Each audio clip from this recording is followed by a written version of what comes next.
malam hari ini. Nanti kita akan melanjutkan pembahasan dari mungkin sudut pandang orang tua ya.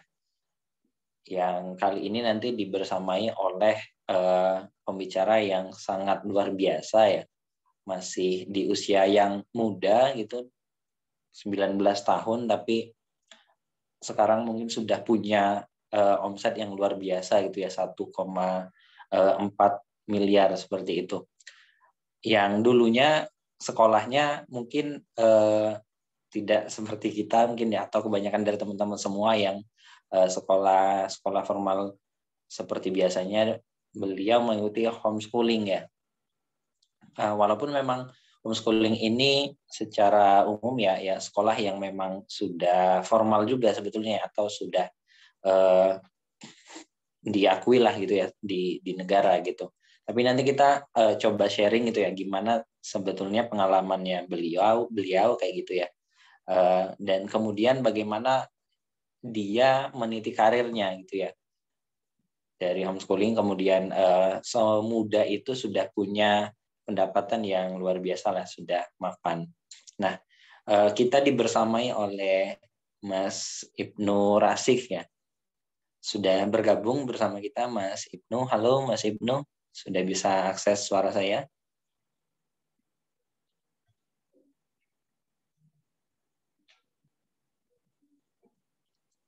Halo Mas Ibnu Rasif. Belum ada ya, belum bisa ya sepertinya.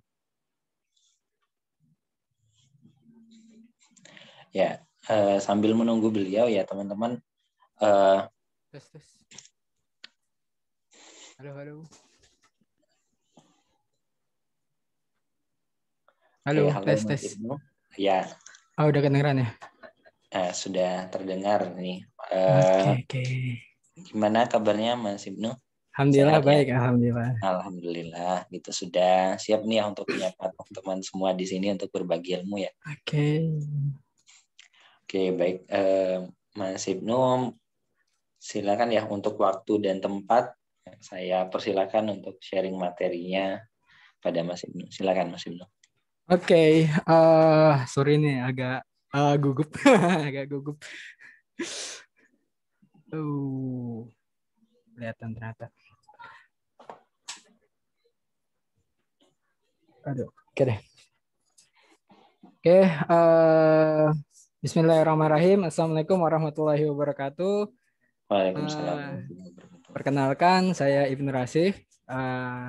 Saya biasa saya biasa dikenal dengan Ibnu Rasif, tapi sebenarnya nama saya Ashraf Alhaq. Gugup banget. Oke, ini langsung ini aja kali ya. Ini langsung screen sharing boleh nggak?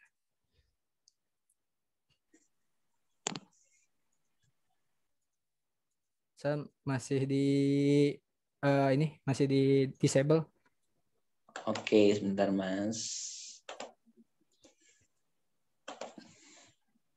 Ya, sudah bisa Mas. Oke. Bismillahirrahmanirrahim.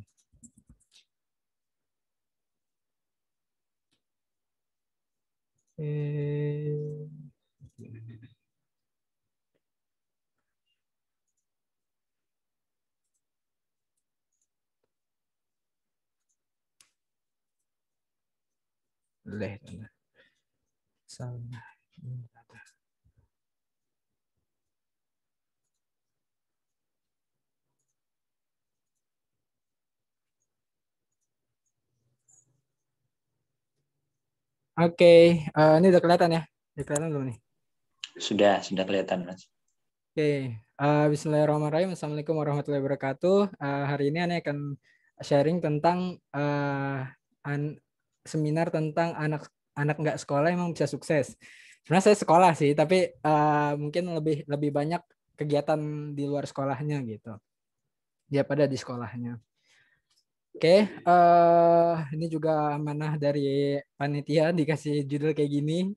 Jadi mudah-mudahan Anda bisa menyampaikan dengan bagus. Oke, jadi simpelnya seminar ini itu membahas tentang bagaimana cara orang tua Ane mendidik Ane yang tadinya sempat menjadi korban pembulian baik dari secara fisik dan juga verbal, menjadi anak yang lebih percaya diri kembali. Terus tadinya nih kecanduan game online dan sekarang alhamdulillah jadi anak yang lebih produktif. Sebenarnya game online nggak sepenuhnya ini sih nggak sepenuhnya buruk. Nanti Ane akan ceritakan bagaimana Ane bisa apa ya efek game online terhadap apa nih karir Ane. Terus yang selanjutnya yang tadinya Ane merasa down karena di sekolah itu ya nggak bagus prestasinya, ya cuman ranking ya konsisten antara ranking 2 atau ranking 3 dari bawah. Jadi ya emang nggak bagus banget nilai Ane. Terus menjadi anak yang lebih bisa menghasilkan karya. Oke, terus yang tadinya Ane suka mukul adik-adik Ane. Jadi dulu Ane emang agak kasar. Tapi nanti ada penyebabnya kenapa Ane kayak gitu. Terus menjadi anak yang lebih penyayang dan bisa menahan emosi. Terus yang tadinya Ane nggak mau menerima masukan, jadi anak yang lebih menerima masukan. Yang tadinya melawan orang tua terus menjadi anak yang menaati perintah orang tuanya. Nah, ini semua nanti ada di materi yang Ane akan sampaikan setelah ini. Oke, ya keluar semua aib-aib Ane. Oke, tadi itu aib-aib Ane. Oke, lanjut. Jadi ini adalah pencapaian orang tua nih, ya alias pencapaian anak-anaknya.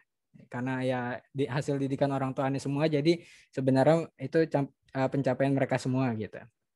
Oke, jadi orang tua Ane punya 3 orang anak, yaitu Ane, Ayas. Jadi nama asli Ane Ayas, terus Aisyah, terus Sofia. Jadi ada 3 orang anak. Ya sebenarnya Umi Ane pengen punya banyak anak, tapi karena 3-tiganya sesar, jadinya Umi Ane nggak bisa melahirkan lagi, dilarang melahirkan gitu, karena nanti bisa bahaya bagi apa Umi Ane gitu. Jadi yang pertama perkenalkan, nama saya Ayas Rafael Haq. Saya 19 tahun. Tahun ini saya 19 tahun. Harusnya 20 tahun. Nanti November 20 tahun, tapi sekarang masih 19 tahun. Lebih ke introvert, 50% introvert dan 50% ekstrovert. Nah, terus pendidikan hanya sampai paket C alias ya setara SMA. Terus belajar dagang dari SD sebenarnya, tapi itu cuman belajaran lah, nggak serius gitu ya. Terus mulai serius usaha saat 16 tahun, mulai ngedesain saat 14 tahun, mulai serius di marketing saat 17 tahun. Nah, terus ya Ane pribadi gak nganggep apa ya, nanti akan banyak kayak gimana ya, kayak keberuntungan mungkin ya, karena Ane banyak beruntungnya sebenarnya. Jadi Ane anggap kehidupan Ane ini ikhtiar Ane itu cuma 1% dan 99% Ane yakin itu berkat doa orang tua Ane yang setiap hari tahajud dengar doain Ane. Tapi Ane nggak tahu sih sebenarnya mereka ngedoain Ane apa enggak, tapi Ane yakin bahwa orang tua Ane melakukan itu gitu. Jadi ya bisa dibilang banyak beruntungnya, banyak berkahnya gitu berkat orang tua Ane. Oke, prestasi Ane yang pertama sebagai internet marketer, jadi atau marketing konsultan. Total pencapaian Ane sampai hari ini itu 1,5 miliar. Itu omset ya, itu omset untuk usaha mikro selama 2 tahun. Jadi ini Ane ngebantu usaha-usaha yang masih kecil yang menjadi besar selama 2 tahun, pencapaiannya segini gitu. Kalau profit Ane sendiri itu nggak nyampe, setengahnya aja nggak nyampe. Jadi ini cuma omset doang gitu. Oke. Terus yang ini ada sebelah kiri dan sebelah kanan. Yang sebelah kiri adalah usaha Ane sendiri. Yang sebelah kanan adalah usaha orang. Yang sebelah kiri pada tahun 2019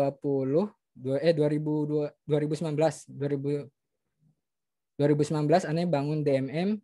DMM itu kelas yang Ane bikin. Nanti Ane akan ceritakan tentang DMM ini. Ya DMM ini DMM ini di 2019 Ane bangun dan 2020 Ane grand launching. Nah, di grand launchingnya di batch pertamanya itu alhamdulillah dapat 642 sales dalam 8 hari. atau setara 249.959, ya pokoknya segini lah, 249 jutaan. Terus ini di tahun 2020 kemarin Ane baru launching, ini 2021 Ane launching lagi, jadi setahun sekali itu Ane dapat segini. Nah, ini juga font kreator berbagi ya dapat segini juga, Creators Coverage dapat segini, dan kemarin jualan Al-Quran dapat segini juga, 297 sales dalam 14 hari atau setara 72 juta. Oke, itu sebagai internet marketer. Nah, terus ada juga sebagai marketing mentor. Marketing mentor. Jadi Ani jadi marketing mentor di DMM. Jadi Ani yang kelas tadi ya, kelas yang ini. Itu Ani prestasi Ani punya 20 plus member yang penghasilannya lebih dari $1.000. Nah, ini ada yang dari dari Aceh, Martunis.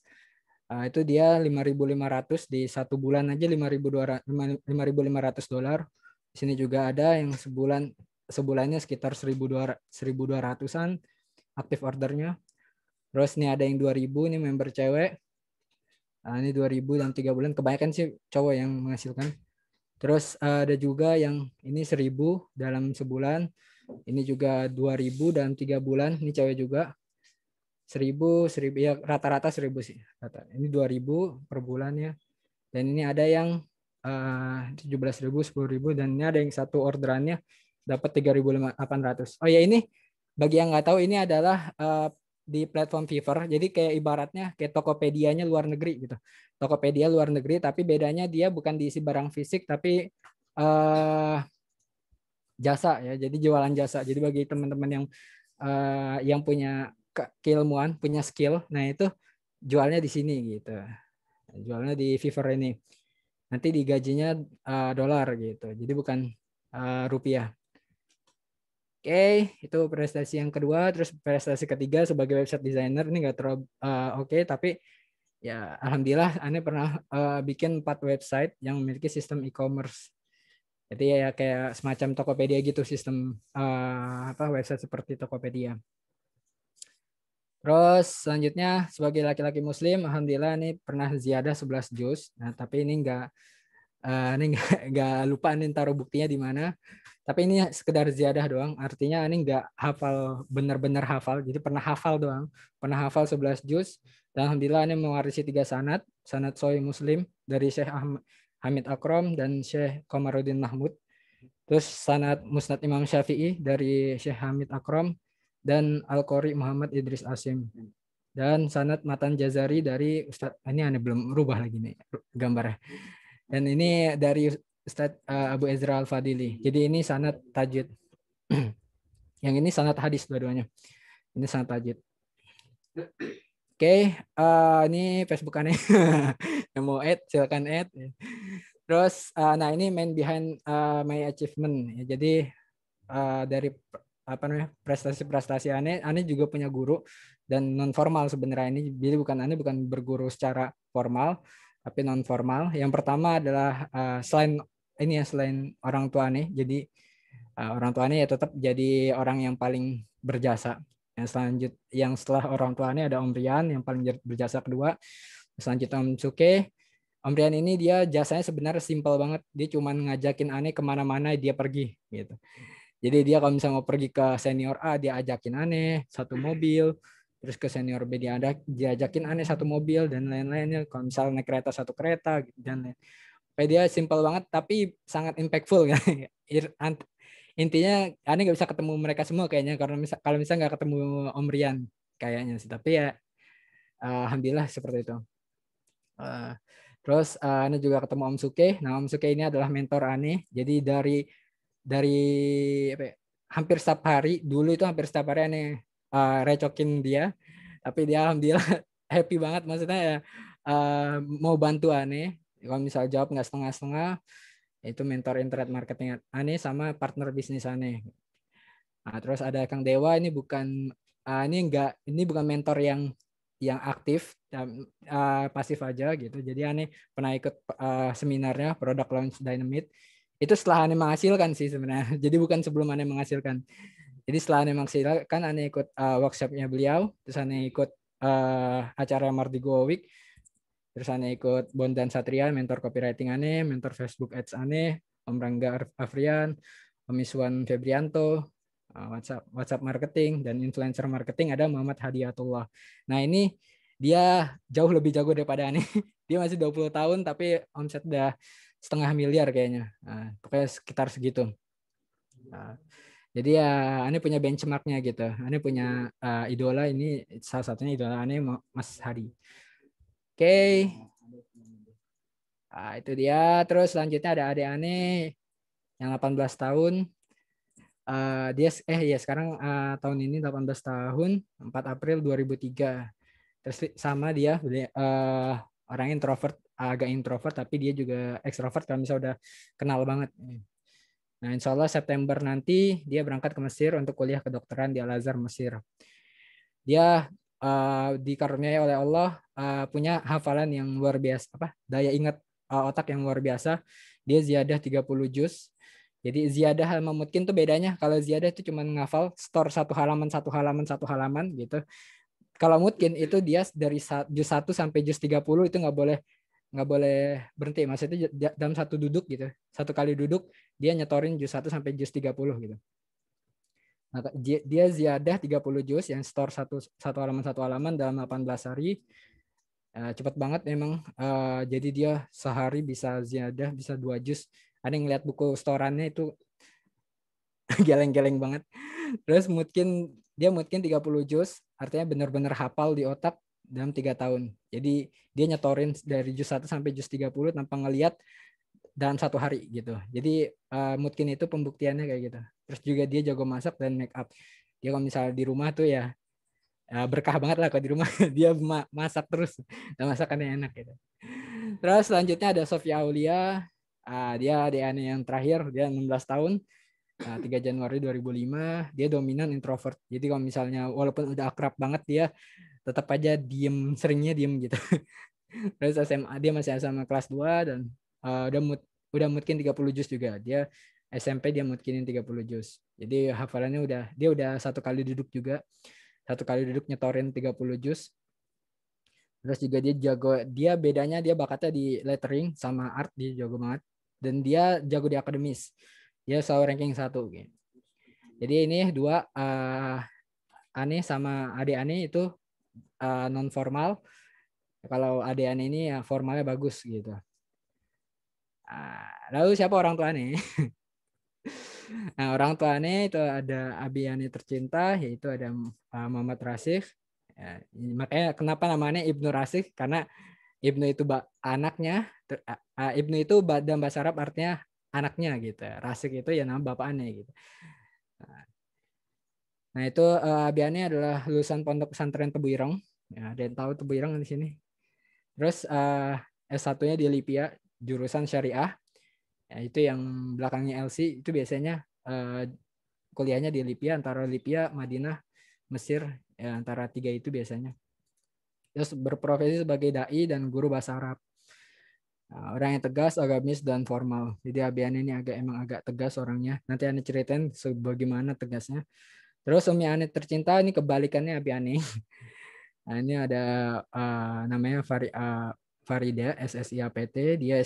Beliau adalah S1 di Universitas Indonesia jurusan farmasi. 9 tahun jadi guru.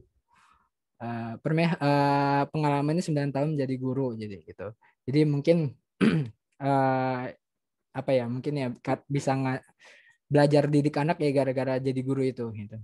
Terus sekarang berprofesi sebagai UMKM dan ibu rumah tangga aja. Terus orangnya emang gaul, ibuannya emang gaul banget nih, dari fotonya juga udah kelihatan kan sifatnya. Terus aktif, humoris, dan friendly. Jadi emang Ane lebih deket sama Umi Ane. Jadi emang yang sering didik Ane itu lebih ke Umi. Kalau Abi itu lebih ke kerja-kerja terus. Oke, ya itu dia perkenalan tentang keluarga Ane, keluarga kami. Lanjut. Ini bosan banget ya. Sorry kalau bosan. Oke, lalu bagaimana cara Ane merancang materi ini? Oke, jadi ada 3 metode yang Ane gunakan untuk merancang materi ini. Sebentar. Jadi ada 3 cara Ane merancang metode, 3 metode yang Ane gunakan. Yang pertama adalah Ane interview Umi Ane dan peroleh 42 fakta yang ya ya pokoknya ada 42 fakta yang Ane temukan, dan itu ya lumayan membuat Ane geleng-geleng. Ternyata ya begitu cara Umi Ane ngajarin Ane gitu. Nah, kita bincang santai selama kurang lebih 2 jaman, bicarakan bagaimana Umi dan Abi Ane mendidik Ane dan 2 adik Ane. Nah, terus yang kedua adalah interview 7 anak lainnya yang memiliki pencapaian seperti Ane. Jadi Ane itu punya satu komunitas. Ane punya satu komunitas yang isinya anak di bawah 20 tahun yang punya penghasilan $2.000 minimal $2.000. Nah, itu ada sekitar 11 anak yang di situ yang Ane temuin. Jadi Ane yang tugasnya di situ, di komunitas itu, Ane tugasnya nyariin anak-anak yang berbakat lah. Terus Ane masukin komunitas itu. Nah, itu Ane wawancara mereka satu persatu selama 15-30 menit. Jadi Ane nanyain gimana cara orang tua mereka ngajar gitu. Apakah sama dengan Ane atau agak beda gitu. Ya ternyata banyak yang berbeda, tapi ada satu pola yang sama gitu. Nanti Ane akan share apa pola yang sama yang dilakukan oleh ketujuh anak seperti Ane ini. Nah, terus yang ketiga untuk lebih apa ya, lebih menguatkan teori Ane itu, Ane menonton beberapa video tentang parenting di internet ya, kebanyakan sih dari Aisyah Dahlan. Itu metodenya metode Umi Ane banget. Jadi Umi Ane memang kayak gitulah kalau ngajar, kayak yang dijelaskan Aisyah Dahlan gitu. Ada yang tahu di sini siapa Aisyah Dahlan? Nah, jadi membandingkan teori parenting kebanyakan pakar sama seperti apa yang orang tua kami orang tua kami lakukan pada kami. Oke, itu dia metodenya. Jadi ini nggak buat ngasal. Nah, kemana sebenarnya ini sempat bingung gimana cara nyampeinnya. Ya, jadi Ane di sini akan menyampaikan materi ini dengan cerita perjalanan hidup Ane aja gitu, dari semenjak SD sampai sekarang. Jadi ini pengen buat poin-poinnya gitu kan, tapi Ane merasa kayak belum pantas. Jadi ya ini cerita yang apa yang Ane alami aja ya. Oke, lanjut. Ini mana nih? Oke, jadi Ane dilahirkan waktu itu dalam kondisi kuning. Jadi selain sesar, setelah sesar yang ngabisin duit banyak banget, terus Ane ternyata kuning bayinya gitu. Ditolak 3 rumah sakit dan alhamdulillahnya ada yang menerima gitu rumah sakit. Kalau enggak ya Ane enggak nyampein sekarang. Udah meninggal mungkin ya. Pokoknya itu. Nah, dari situ orang tua Ane kehabisan apa ya? Selain pontang-panting nyari rumah sakit, juga pontang-panting nyari duitnya gitu. Gimana untuk biaya rumah sakit ini. Nah, alhamdulillah waktu itu orang tua aneh ini ya namanya nulis buku. Abi Ane nulis buku namanya buku Ruqyah. Ada di Google sebenarnya, buku Ruqyah Abu Ayas. Kalau mau baca silakan baca, itu karangan Abi Ane. Jadi dulu Abi Ane peruqyah. Jadi sampai sekarang masih jadi peruqyah juga, tapi ya sambilan jadi ustadz peruqyahnya jadi sambilan maksudnya. Nah, di situ Abi Ane jualan dan laku sekitar 2.000 piece tapi waktunya lama sih, beberapa tahun itu. Tapi ya waktu itu alhamdulillah dari uang itu bisa biayain ini gitu. Oke, selanjutnya Ane skip, Ane nggak inget Ane dari bayi sampai sampai TK itu gimana. Jadi Ane skip jadi SD, dari SD. Nah, ini SD di Sekolah Dasar Islam Terpadu Al-Ihsan di Kebagusan. Kalau yang ada di yang di tinggalnya di Pasar Minggu mungkin tahu. Oke, terus di sini alhamdulillah ini orangnya ceria, bahagia banget lah di sini. Pakai bagus lah di sini lah. Walaupun ya sebenarnya aneh termasuk ya nggak punya jajan yang banyak. Jadi aneh di sini sebenarnya lebih banyak dikasih uang jajannya sih, tapi ya kadang-kadang nggak dikasih uang jajan juga.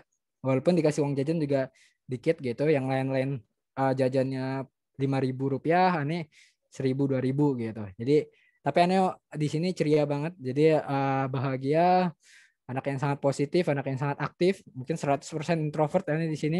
Extrovert. 100% extrovert, aktif banget pokoknya.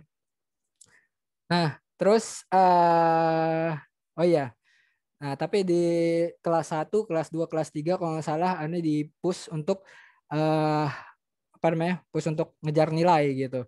Jadi akademisnya ini bagus lah di kelas 1, kelas 2 SD. Kelas 3 udah mulai menurun. Nah, itu aneh mulai mengeksplorasi bakat aneh yaitu gambar. Jadi waktu itu aneh suka banget gambar gitu. Nah, tapi waktu sebelum masih sebelum kelas 4 SD itu aneh nggak dibolehin apa ya, nggak dibebasin untuk gambar gitu. Nah, setelah itu Umi Ane ngajar di ini sekolah alam. Nah, ini yang menyebabkan kenapa orang tuanya yang formal ya. Dua-duanya kan kuliah tuh ya. Dua-duanya kuliah. Abi Ane kuliah 7 tahun, lama banget. 9 tahun malah. 7 tahun syariah dan 2 tahun usul fikih. Nah, dan Umi Ane kuliah 4 tahun di UI. Nah, itu kan berarti kan dua-duanya formal banget. Nah, jadi sebelum Umi Ane apa namanya, ngajar di sekolah alam ini, Umi Ane itu orangnya formal gitu. Jadi pokoknya nilai gitu. Tapi setelah masuk sini akhirnya Umi Ane itu apa ya? Kebuka wawasannya gitu bahwa apa ya, anak itu ya harus dikembangkan bakatnya gitu. Di sini tuh ya ya pokoknya Umi Ane belajar parenting tuh di sini gitu. Parenting yang non formal gitu. Nah, terus Ani karena nggak punya duit banyak jajannya, kira ditawarin sama orang tua Ani bahwa ini mau nggak nih jualan makaroni gitu. Ya udah, akhirnya waktu itu kita Ani sama Umi Ani sama entah sama Umi Ani sama Abiani atau sama Umi Ani doang. Pokoknya waktu itu sama Umi Ani ke pasar untuk beli makaroni ini. Nah, jadi kita cari makaroni yang goreng. Agak susah nyarinya karena kebanyakan makaroni basah waktu itu, inget banget. Terus kita nyari makaroni goreng terus sama perasanya. Nah, kita goreng bareng-bareng di rumah, terus dibumbuin di plastik. Masih inget banget waktu itu dibakar pakai lilin untuk nutupnya. Terus ya udah SD jualan gitu. Awalnya sih malu banget jualan. Tapi ya karena laku, karena banyak banget yang beli, laris banget waktu itu. Laris banget, anak-anak tuh pada beli di aneh semua. Teman-teman pada beli di aneh semua. Pokoknya habis terus, setiap hari tuh habis terus. Tapi entah kenapa nih lupa apa penyebabnya, nggak dilanjut, berapa bulan doang lah. Sampai berapa bulan doang terus nggak dilanjut. Entah aneh nggak tahu apakah Umi aneh ditegur sama guru jadi nggak lanjut lagi. Apakah aneh yang nggak mau, tapi aneh lupa, jadi pokoknya nggak lanjut deh waktu itu. Cuman beberapa bulan doang. Tapi di situ alhamdulillah banyak banget pelajaran yang aneh ambil tentang dagang itu. Terus selanjutnya Abi Ani ngasih buku rukyah. Waktu itu buku rukyahnya kalau saya dikembaliin dari Gramet atau masih. Jadi Abi Ani itu jualnya di Gramet gitu. Nah, ada stok buku, masih ada stok buku-buku rukyah Abi Ani. Nah, itu aneh jual di SD. Ya, aneh nggak tahu sih itu, tapi waktu itu nggak laku gitu, nggak laku. Ya, siapa pula gitu anak SD yang mau beli buku rukyah, serem juga. Tapi waktu itu alhamdulillah ada satu guru namanya aneh ingat banget Pak Agung, itu berjasa banget beliau. Dia ngambil buku aneh terus ngewajibin semua ngewajibin semua murid untuk beli gitu. Ya alhamdulillah waktu itu habis gitu. Nggak habis, setengahnya habis diborong sama mereka gitu ya, sama anak-anak murid gitu. Nah di situ aneh belajar influencer marketing tuh. Jadi kalau mau barangnya laris ngelobi otoritas. Jadi dari situ aneh udah belajar influencer marketing sebenarnya. Terus terus ada CD nasyid bahasa Arab anak-anak. Waktu itu Abiane ngasih ini tantangan selanjutnya dikasih produk ini apa namanya lagu nasyid lah. beras Arab. Nah, terus habis itu di sini ini kurang banyak sih yang beli sih, karena ya ngapain juga anak kecil beli gitu. Yang beli sih ustadz guru-guru waktu itu beli gitu. Nah, tapi pada protes karena isinya cuman tulisan, karena jadi di covernya itu kayak gini nih. Covernya itu ada banyak ilustrasi gitu, banyak ilustrasi. Tapi pas di puter ternyata cuman ini doang, tulisan bahasa Arab doang, terus backgroundnya hitam gitu. Nah itu pada protes, kok begini gitu. Nah waktu itu ya larisnya ke guru-guru gitu. Ada juga sih anak murid yang beli, ya, yang punya uang, yang sultan-sultan lah pada beli gitu. Jadi emang tuh sebenarnya fokusnya buku nasyid CD nasyid ini apa namanya, buat didengar doang, bukan dilihat. Oke. Nah ini terus ini produk ya, ini produk yang dibeli gitu. Gimana ya? Iya produk fisik lah. Tapi nanti juga jualan produk fisik juga sih. Pokoknya ini produk fisik yang ada barangnya gitu kalau beli gitu. Nah terus selanjutnya aneh nggak jualan lagi kalau nggak salah. Aneh nggak jualan produk lagi. Cuman itu doang produk yang aneh jual.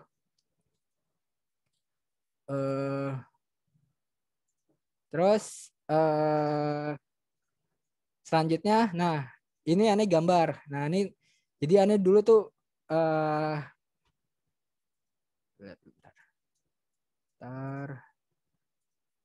nah, oke. Jadi dulu itu pas zaman-zaman SD itu udah ada warnet ya. Kalau zaman aneh waktu itu udah ada warnet.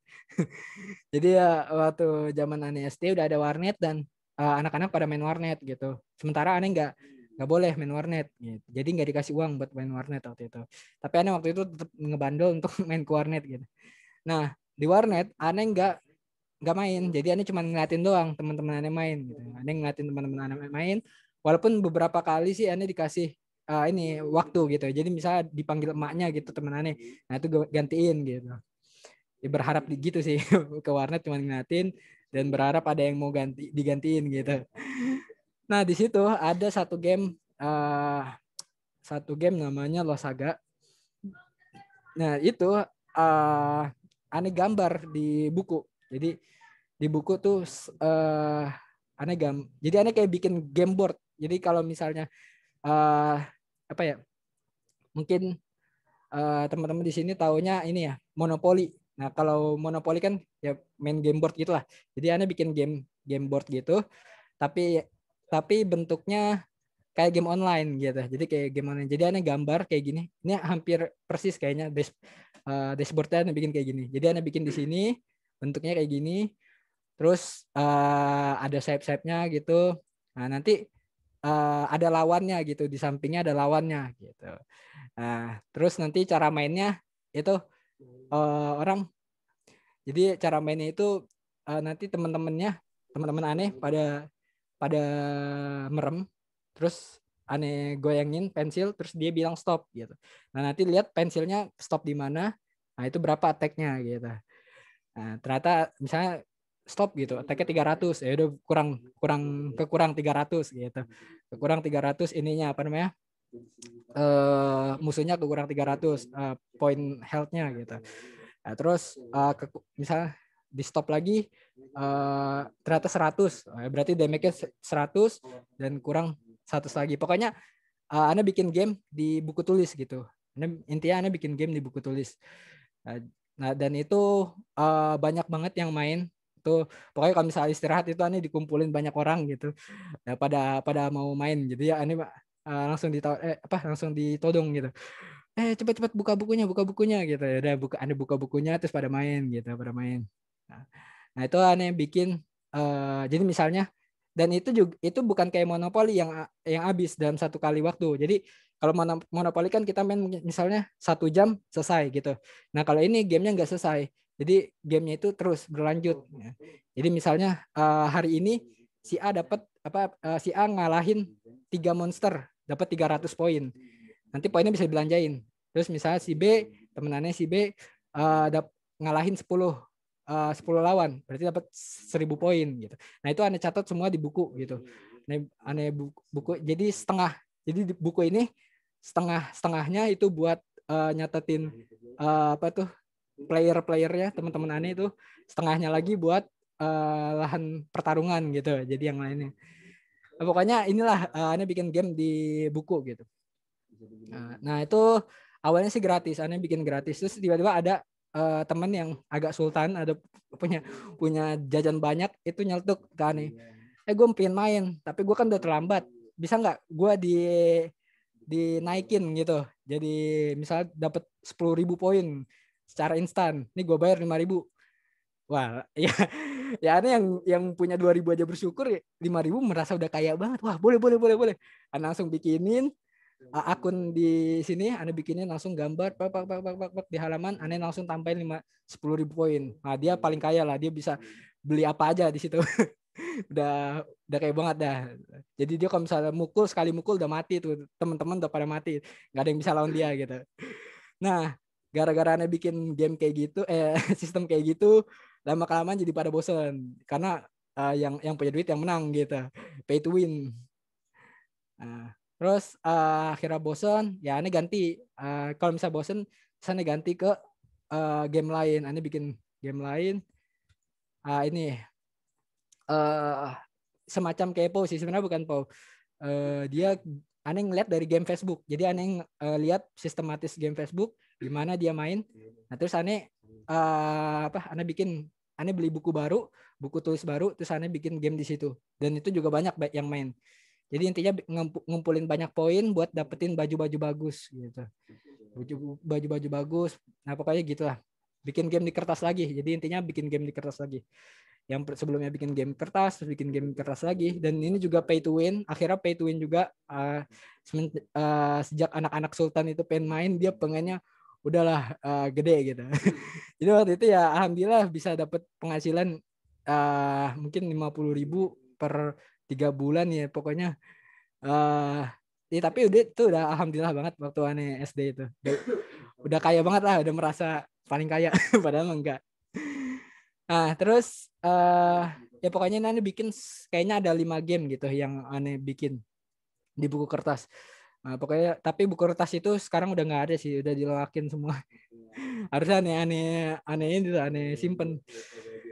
Nah, terus ada juga karena Umi aneh guru biologi, guru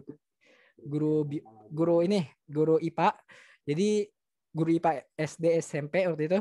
Nah, jadi Umi aneh itu sering bikin eksperimen gitu di sekolah alam. Nah, salah satu eksperimen diajarin ke aneh, dan ini kayak gini bentuknya. Jadi kalau misalnya nyentuh apa ya? Ini kan kawat sama kawat ya. Kalau kawat sama kawat nyentuh itu nanti bakal nyala gitu ininya, lampunya. Mungkin yang nggak tahu sih ada yang pernah bikin kayak gini apa enggak. Nah, itu dijalanin ke sini, dari sini ke sini. Nah, ini kalau misalnya udah nyampe sini, dari sini nyampe sini berhasil, dari ujung ke ujung berhasil, nah nanti dia bakal ini apa? Bakal dapat poin lah gitu. Nah, ini juga pokoknya ini bikin banyak inilah, bikin banyak game gitu. Jadi emang game kreator banget duluan itu. Nah,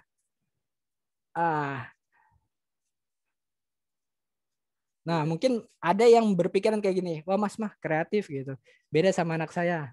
Ada nggak yang mikir gitu? Nggak, ini jadi gini, orang tua aneh cuman tahu aneh bisa gambar. Aneh waktu interview kayak gitu, Umi waktu kecil tuh udah nyadar bakat Ayes belum sih gitu. Terus kata Umi aneh, udah ya, dari kecil mah udah tahu bakat Ayes mah gambar. Terus selain gambar, marketing gitu, nggak tahu sih gitu. Jadi Umi Ani tuh nggak tahu kalau Ani bisa kayak gini gitu. Jadi Ani jualan game kayak gini, bikin game kayak gini itu Umi Ani nggak tahu gitu. Yang Umi tahu itu cuman bisa gambar gitu aja gitu. Nah, bisa jadi bapak ibu-ibu sekalian di sini itu anaknya kayak gitu juga di sekolahan. Nah, jadi yang ibu lihat, misalnya yang bapak ibu lihat anaknya cuma bisa gambar doang gitu, atau misalnya kayak main game doang, itu belum tentu dia cuma main game gitu. Mungkin ada yang dikerjain dia selain itu, yang itu ternyata luar biasa kreatif gitu. Nah, jadi kalau yang Umi Ane lakukan gitu, yang pertama memberikan anak kebebasan dan eksplorasi bakat. Jadi Umi Ane tuh kalau misalnya Ane mau beli buku itu disupport gini. Nih duitnya, nah beli. Terus mau beli pensil disupport juga gitu. Jadi Ane gambar terus, jadi kerjaan dua nih gambar terus biar tiap hari, dan semua buku buku Ane itu isinya gambar semua. Buku pelajaran, buku tulis isinya gambar semua. Biar tiap halaman tuh gambar semua. Nah, terus memberikan pujian sekecil apapun sama prestasi anak gitu. Jadi Umi Anes tuh sering, ya walaupun Ane gambar jelek banget dulu tuh, tapi selalu dipuji gitu, selalu apa ya, kayak misalnya ceritain dong nih apa nih, apaan sih, gambar apa gitu. Jadi Umi Ane tuh sering kayak gitu. Jadi ngasih pujian ke prestasi anaknya.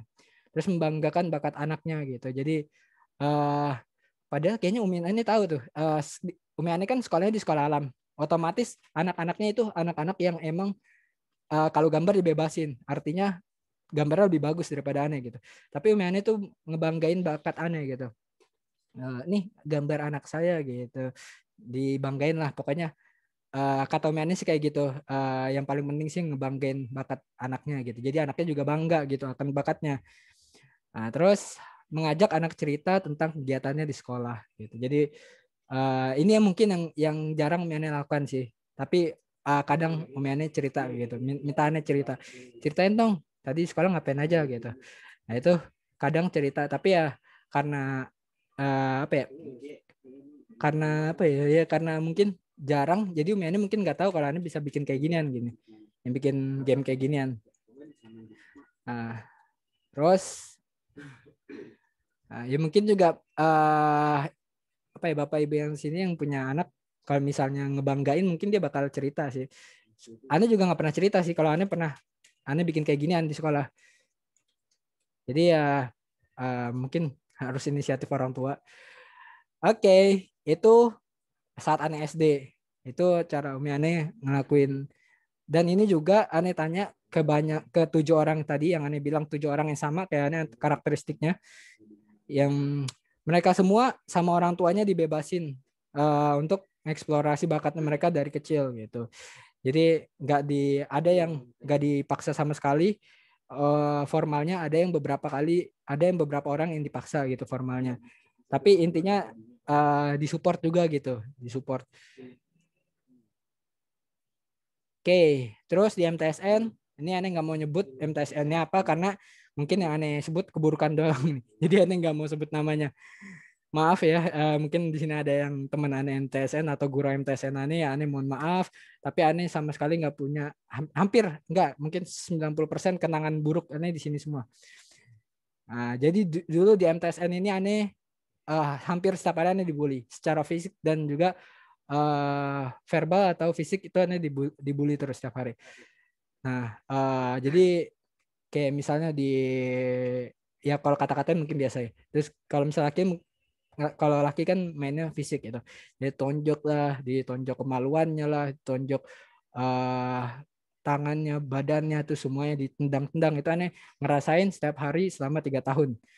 Nah, itu Aneh depresi banget. Jadi dari yang tadinya anak ceria, anak yang bahagia, terus Aneh di SMP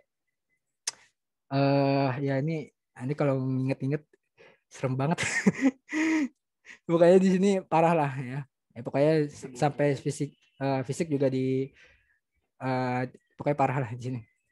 Bahkan ada satu anak yang dia spesialis mengebuli kemaluan gitu. Jadi misal kalau ada dia tuh udah pegang kemaluan aja dah.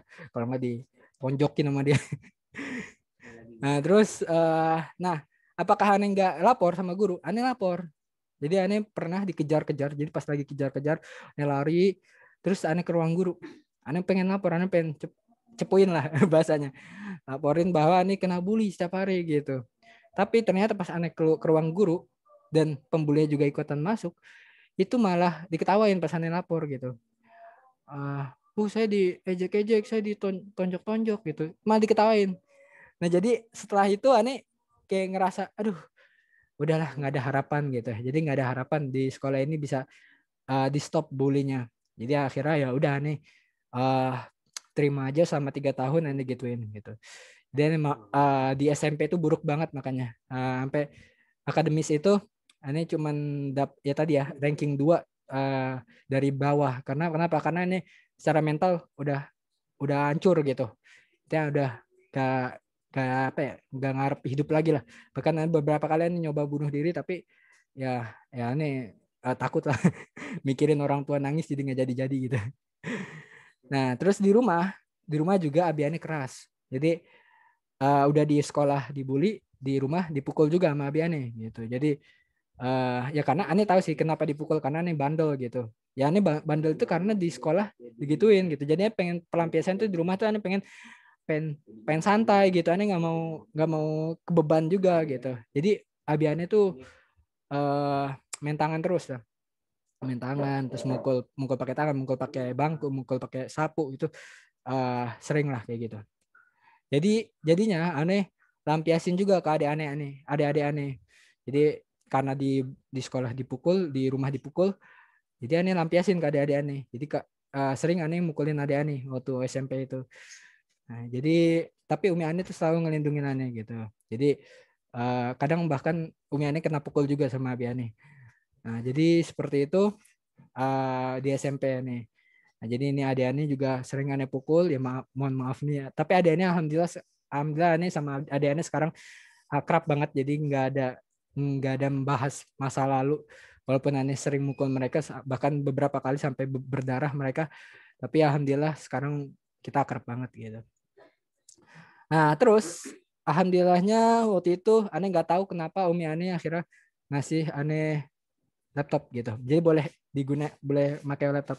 Oh ya, aneh dari SD nggak dikasih HP. Jadi walaupun teman-teman aneh punya HP, mungkin hampir semuanya kayaknya. Cuma aneh doang nggak punya HP. SD, SMP, SMA aneh nggak punya HP sama sekali. Sampai SMA aneh nggak punya HP sama. Nggak dibolehin dibeliin HP.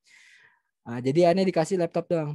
Ya mungkin menurut aneh kenapa dikasih laptop, kenapa nggak langsung HP aja? Mungkin karena kalau laptop itu ya inilah apa namanya? Pertama lebih bisa produktif. Ya maksudnya kalau ngedit tuh bisa di laptop tuh mudah gitu. Jadi kalau misalnya mau buat kegiatan produktif, mungkin Umi Ani mengharapkan itu kali ya. Tapi ya SMP ini tuh ngegame terus. Pokoknya kalau misalnya pulang nih, ya mungkin menurut Umi Ani daripada mukulin adik-adik ya mending ngegame lah gitu. Jadi Ani ngegame. Yang Umi Ani lihat sih ngegame terus gitu. Padahal sebenarnya Ani nggak ngegame doang. Nah, yang pertama Ani itu akhirnya main sosmed. Nah, itu baru pertama kali Ani nyobain sosmed, namanya Line. Ada platform namanya Line. Kalau bapak ibu-ibu nggak paham ya Line. Tapi Ani waktu itu pakai Line, jadi sejenis WhatsApp. Ya, jadi dia sejenis WhatsApp tapi ya isinya anak-anak muda gitu. Nah, di situ Anda bertemu banyak orang baru dan ya bahagia banget gitu. Jadi di sana itu Anda dapat banyak pujian. Nah, jadi mungkin Anda dunia SMP Anda itu lebih condong ke maya lah. Dunia maya itu lebih oke menurut Anda gitu, daripada harus keluar-luar. Jadi Anda jarang banget ngumpul sama orang. Karena udah tahu kalau misalnya ngumpul pasti dibully. Jadi nggak mau Anda ngumpul sama orang. Nah, terus Anda bikin satu official account. Ane bikin satu official account. Namanya Schwarzbet. Nah, ini Ane bikin official account namanya Creative Gamer apa? Bukan kan? Warehouse of Game. Nah, Creative official account ini kayak apa ya? Kayak fanpage lah. Kalau di Facebook itu fanpage. Jadi bikin fanpage di Line namanya Creative Gamer. Nah, di sini tuh Ane banyak dipuji sama orang. Nah, jadi karena waktu Ane kan sering kena bully ya. Jadi Ane tuh orangnya caper banget orang. Jadi Ane pengen perhatian, pengen dipuji. Ane haus akan pujian orang waktu dulu. Jadi Ane bikin fanpage ini dan Ane supply setiap hari itu banyak konten lah. Jadi waktu itu Ane pernah nggak on beberapa waktu. Jadi Ane nggak on beberapa waktu, itu langsung di ini di apa? Ini ada orang ngomong. Ini langsung ini di inilah di banyak dibilang comeback. Dulu nama online-nya Volfather. Jadi nama online-nya Volfather dari dulu sampai sekarang juga sih sebenarnya. Tapi sekarang udah berubah jadi Hypnorasik. Comeback Valverde. Wah, itu senang banget lah. Jadi di situ aneh punya banyak fans di fanpage itu. Jadi ya yang tadi ya ingin bundir terus, ingin bundir tapi nggak jadi bundir gara-gara ya itu pas ke rumah seneng gitu pas ngeliat dunia online, oh ada yang muji aneh masih punya fans gitu. Jadi waktu itu kayak gitu. Nah jadi di sini di fanpage ini aneh banyak banget terlatih marketingnya. Jadi aneh terlatih kedisiplinan juga. Jadi setiap hari aneh harus posting konten, posting konten dari 2015. Ini aneh mulai 2015. 2015 aneh mulai. Jadi aneh posting konten dan sekarang ada 9.400 member tapi sekarang udah nggak ada sih. Nanti aneh ceritain tentang itu. Jadi ini udah aneh hapus sebenarnya komunitasnya. Nah, ini aneh posting terlatih kedisiplinannya di sini aneh. Nah, ini setiap hari aneh posting. Terus juga terlatih skill ngedesainnya. Jadi aneh ngedesain pertama kali di sini. Ya, jadi di sini aneh ngedesain terus. Ngedesain. Nah, jadi aneh pertama kali ini desain pertama-tama aneh. Ngedesain logo, ngedesain banner dan lain-lain.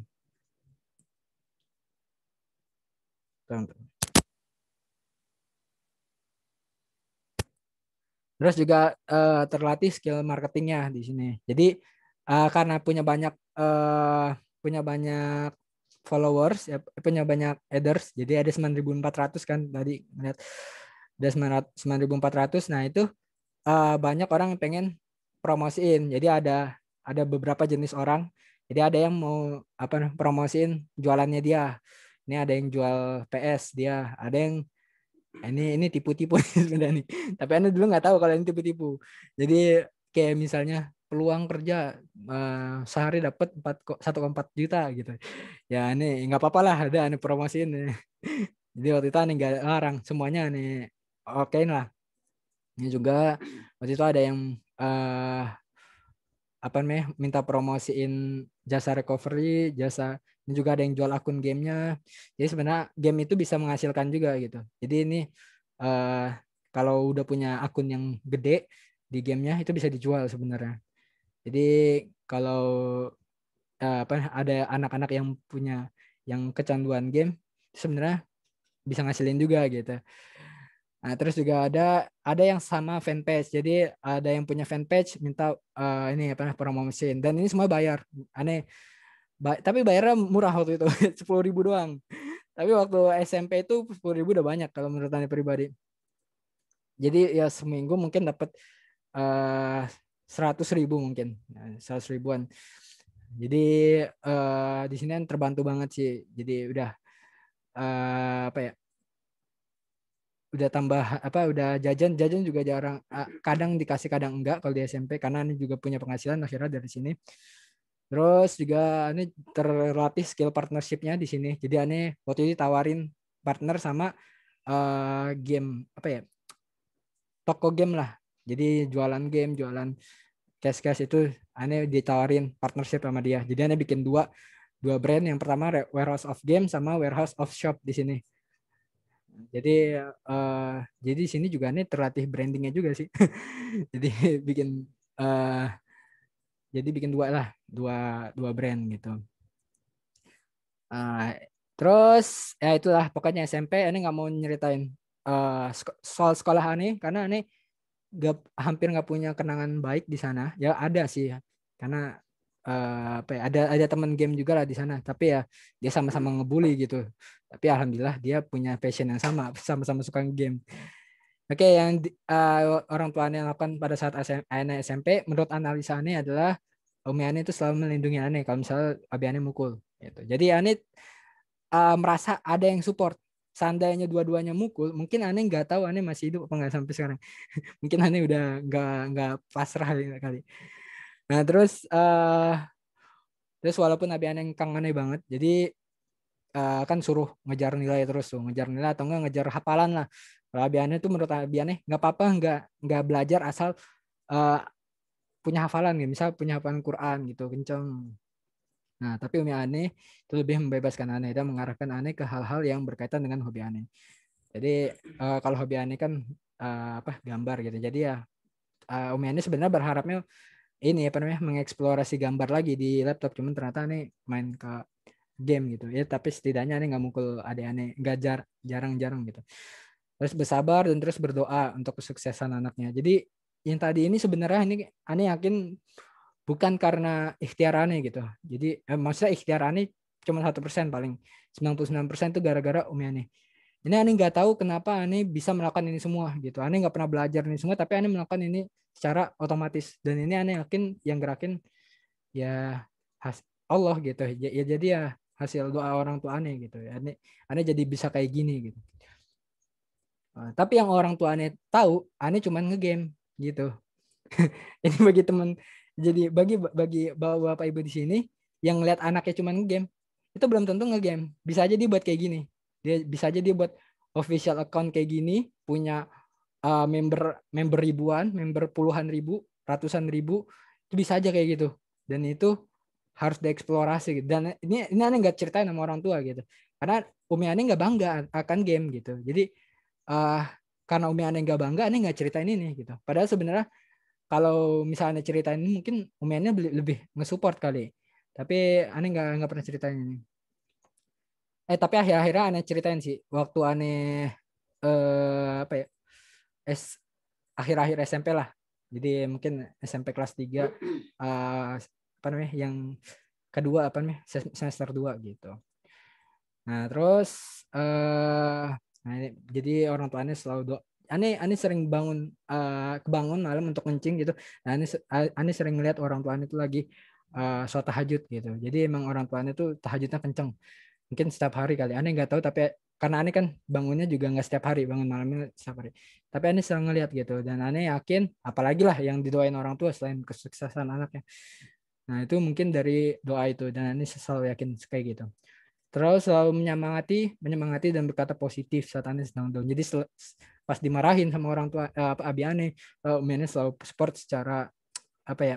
Ya mungkin kebutuhan rohani aneh selalu di support lah. Positif, pokoknya orang tuanya tuh positif banget. Umi aneh tuh positif banget. Nah, SMK-nya juga emang nggak mau ceritain karena aneh punya pengambur dia di sini. Jadi aneh kembali terbully juga.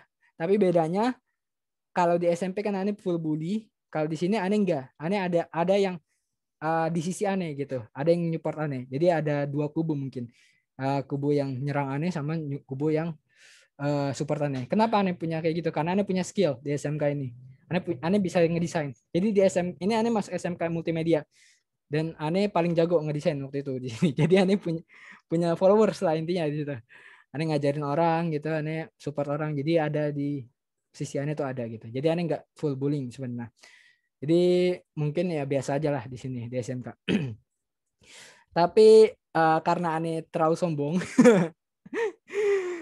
ya karena aneh nggak gimana ya. Umi aneh juga pas aneh tanya kenapa masukin aneh SMK, ya karena pengen ada ininya temen lawannya gitu, apa temen tanding gitu kalau kata Umi aneh. Jadi biar apa namanya nggak stuck skill aneh. Jadi kalau misalnya aneh ngedesain doang kan ya berarti kan bisa nyetak tuh, maksudnya bisa aja kalau kita merasa tinggi banget gitu, jadi nggak ada lawan bermain, jadi ya udah segitu aja skillnya. Jadi Umi aneh masukin ke SMK biar aneh ada lawan tanding gitu. Tapi ya karena ternyata aneh nggak ada lawan tanding, terlalu jago, waduh, sombong kali. Nah itu bahkan guru aneh pun kalau menurut aneh ya itu desainnya lebih bagus aneh gitu. Jadi ya akhirnya aneh keluar dari SMK. Nah, cuma 1 semester. Nah sebenarnya aneh itu pengen dimasukin SMA gitu. Umi aneh sama abi aneh berundingnya lama gitu ya.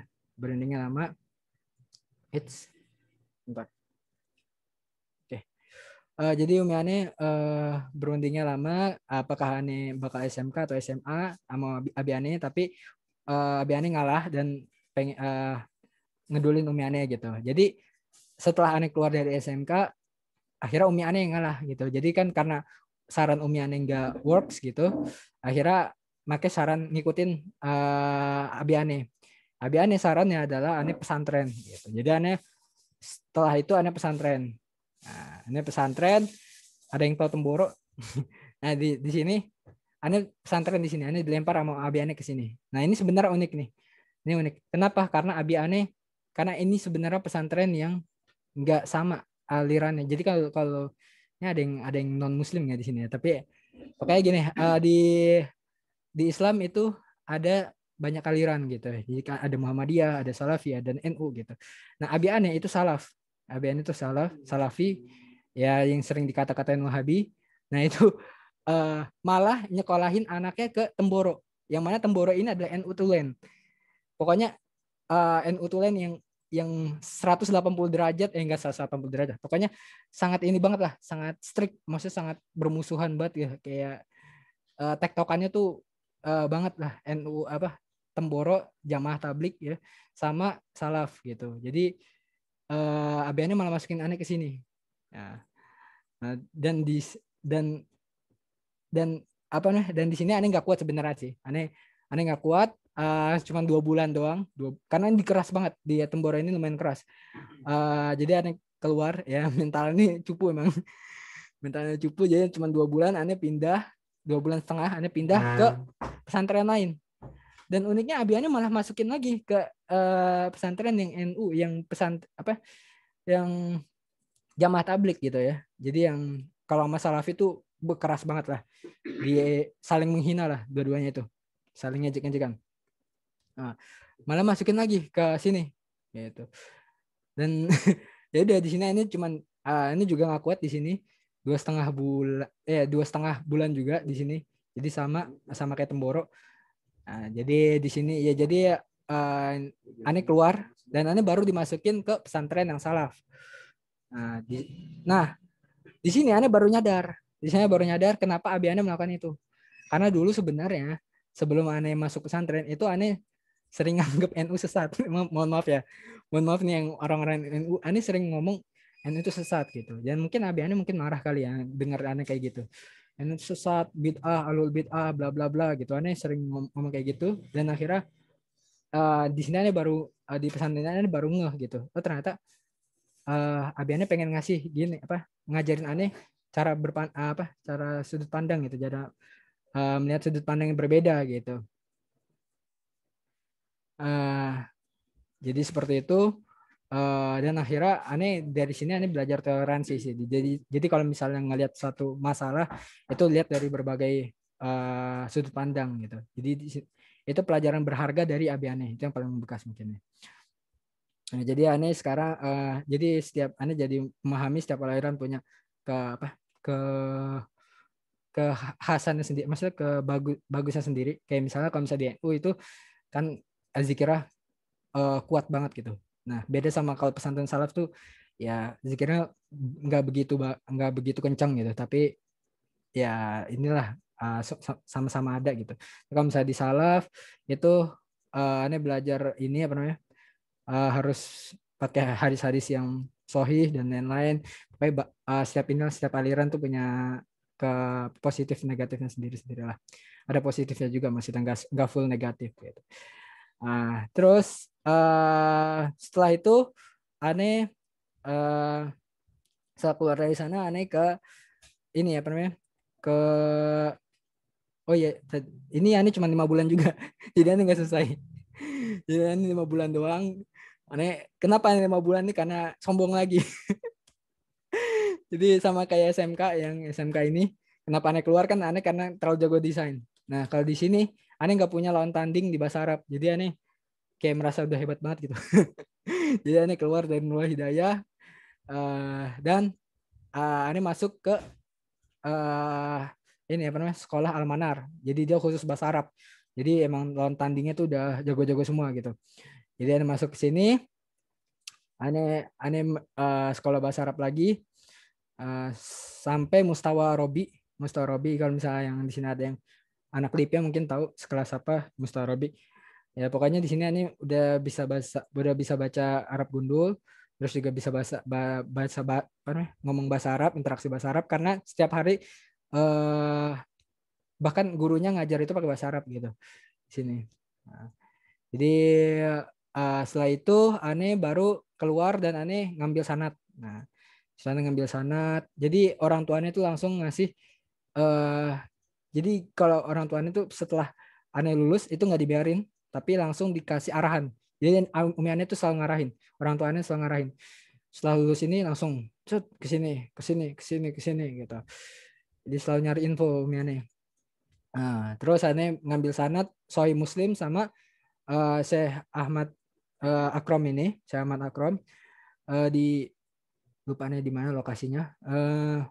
Terus oh ya ini Ane ngambil sanad sama beliau itu sanad Sahih Muslim sama sanad Musnad Syafi'i. Jadi sanad hadis. Beliau emang ulama hadis. Nah, terus Ane ngambil sanad tajwid di apa namanya Ustadz Abu Ezra. Nah, jadi selanjutnya Ane ambil sanad tajwid di Abu Ezra. Ini agak lama kalau Ustadz Abu Ezra dia butuh 5 bulan, maksudnya 5 bulan atau 6 bulan ngambil sanad tajwidnya. Nah, terus setelah Ane ke sini, Umi Ane nggak ngarahin lagi kan. Umi Ane ya mungkin nggak tahu ya mau ngebebasin Ane apa atau enggak gitu. Setelah itu Ane game lagi. Jadi Ane balik ke kebiasaan Ane yang lama gitu. Ane ngegame lagi. Nah, mungkin Umi Ane juga bilang kayak gitu. Lah kok nih anak balik lagi ke ini apa nih? Ke apa namanya? Passion yang dulu gitu. Ane ngegame lagi. Canduan lagi game. Terus yang Umi Ane lakukan adalah terus nge-WA Ane. Jadi Umi Ane tuh nge-WA-in Ane info pelatihan. Ini kan berarti kan udah homeschooling. Jadi setelah dari sini tuh Ane homeschooling dari kayak gini. Ane homeschooling. Jadi homeschooling sebenarnya sebentar dong sih. Setahun setengah doang Ane homeschooling. Nah, jadi setahun setengah Ane homeschooling. Paket C itu pun paket C Ane cuma datang pas UN doang. Nggak belajar kadang Ane datang sih ke sekolahnya buat apa ya sekedar absen 1-2 bulan sekali lah. Jadi Umi Ane tuh yang Umi Ane lakukan tuh nge-infoin Ane berbagai pelatihan, mulai dari pelatihan marketing, pelatihan desain, pelatihan apalagi ya, pelatihan robot, bahkan robot juga, terus programming itu dikirimin terus sama Umi Ane. Jadi Ane nggak tahu sih waktu itu Ane ya Ane baca gitu, Ane baca aja. Dan ada satu yang menarik gitu, yang menarik waktu itu akhirnya Ane ikut. Nah, Ane ikut waktu itu seminar bisnis. Seminar dan yang ngisi waktu itu kalau nggak salah Fahmi Hakim. Di sini ada yang tahu yuk bisnis. Nah, waktu itu Ane ikut seminar mereka di mana ya lupa. Nah itu di situ Ane ikut dan Ane belajar SEO nggak sama mereka dan Ane bikin website dari yuk bisnis. Nah di situ ya mulai apa ya tertarik lah Ane. Nah, tertarik di dunia marketing. Nah terus juga Umi Ane apa ya jadi Umi Ane ikut juga waktu itu. Umi Ane ikut seminarnya juga. Dan Umi Ane ngeliat Ane excited banget ngoprek-ngoprek gitu. Ngoprek-ngoprek website, SEO. Di situ Umi Ane beli ini buku-bukunya, buku-buku marketing. Jadi setelah tahu di mana apa excited Ane, itu Umi Ane langsung support ini apa namanya? Ilmu-ilmunya semua. Jadi Umi Ane juga beli kelas bosnya Fahmi Hakim. Terus juga beli gara-gara Facebooknya Kang Dewa sama kirim email. Nah, jadi waktu itu apa ya? Cara Umi Ane ngajarinnya kayak gini. Jadi ini buku gara-gara Facebook nih seakan-akan tuh sama Umi Ane dibilang ini apa namanya? Nggak work lah. Ane nggak tahu ya. Ane lupa Umi Ane ngomong apa tapi setahuannya Umi Ane tuh ngerendahin buku ini gitu. Ngerendahin buku ini gara-gara Facebook ini. Entah Amiannya bilang nggak works kah metodenya atau gimana. Nah, itu jadi Ani jadi ngebuat gini. Ani nggak tahu waktu itu Kang Dewa siapa. Jadi baca aja, Ani baca terus Ani cobain praktekin. Ternyata benar bagus gitu. Bagus berhasil gitu caranya Kang Dewa gitu.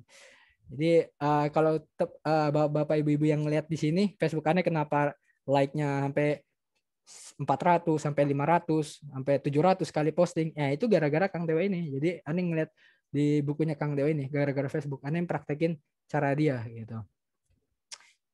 Terus juga Ane kirim emailnya nih sebenarnya nggak nyentuh dalam waktu lama. Jadi lama banget Ane nggak nyentuh ini. 3 tahun kayaknya. 3 tahun Ane nggak nyentuh buku ini. Apa 2 tahun ya? 3 tahun kayaknya.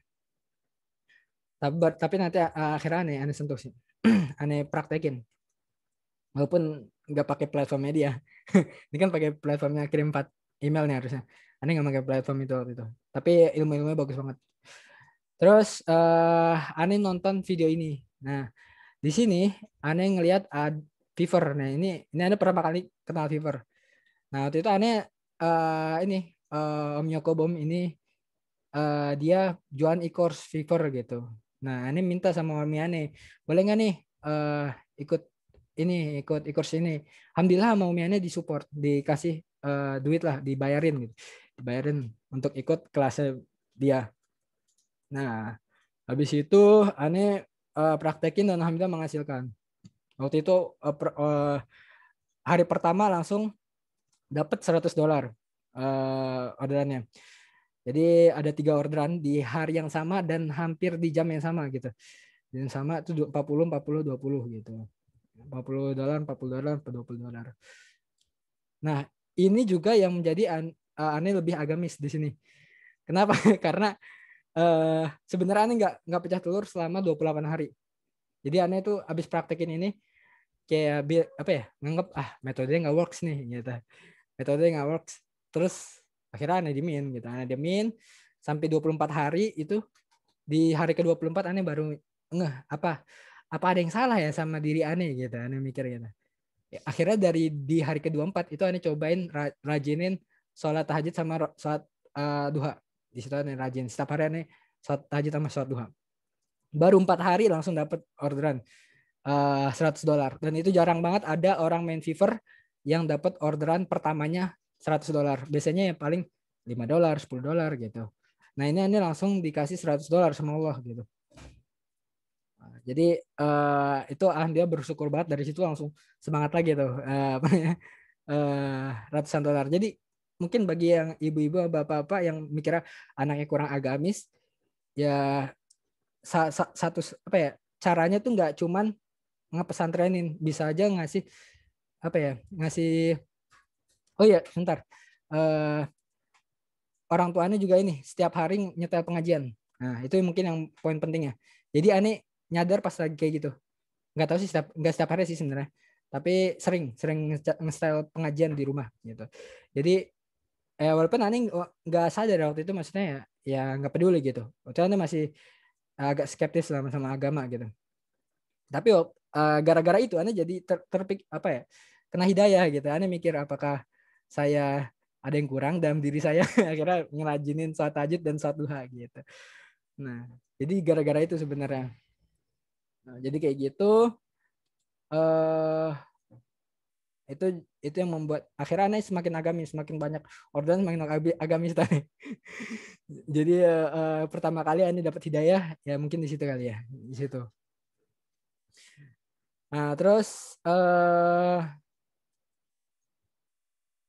pokoknya dari sini tuh aneh perbaikin terus setiap dari mungkin gara-gara aneh mukul adik kali ya. Oh ya, di sini aneh udah nggak mukul adik. Kenapa aneh nggak mukul adik?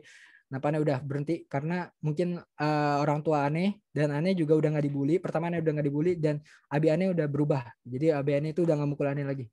Kalau misalnya marah itu nggak mukul. Jadi menurut aneh pribadi sikap orang tua sih mengaruh banget ke anak. Jadi kalau misalnya orang tuanya suka mukul, pasti anaknya suka mukul. Nah, ini gara-gara abi aneh udah stop mukul, aneh jadi juga stop mukul adik aneh waktu itu ya. Jadi ya waktu itu udah udah mulai deket lah sama adik itu. Dan semakin dekat dan sampai sekarang. Nah, itu dulu official account aneh yang kreatif gamer tadi yang aneh bikin di SMP, itu aneh bubarin setelah aneh pulang dari pesantren. Nah, aneh punya pemikiran ngajak orang main game ini bisa dosa jariah. Jadi aneh bubarin tuh official account-nya di 9.400 member. Jadi di angka 9.400 member aneh bubarin komunitasnya, dan di line itu aneh banyak banget hatersnya. Jadi yang support aneh paling ya cuman 10-20 berapa orang dong lah, paling 10 orang juga kurang gitu yang support aneh. Yang support aneh ngebubarin ini ya. Jadi waktu itu aneh mau ngebubarin gara-gara agama soalnya gitu. Jadi dikatain kadal gurun lah apalah gitu. Banyak haters dan akhirnya aneh tutup line aneh dan aneh pindah ke Facebook. Nah, gara-gara ini juga sih. Jadi aneh kepo sama Facebook gara-gara mungkin aneh banyak hatersnya di lain itu. Jadi pengen pindah platform aja lah gitu. Dan aneh ganti nama dari Volvadar jadi Ibnu Rasih. Nah, terus aneh pindah ke Facebook sama Instagram, Facebook sama Telegram. Nah, di Telegram ini aneh bikin 45 kreatif. Aneh bikin 45 kreatif. Nah, ini sekali lagi, ini aneh nggak tahu, aneh nggak sama sekali nggak ngerancanain.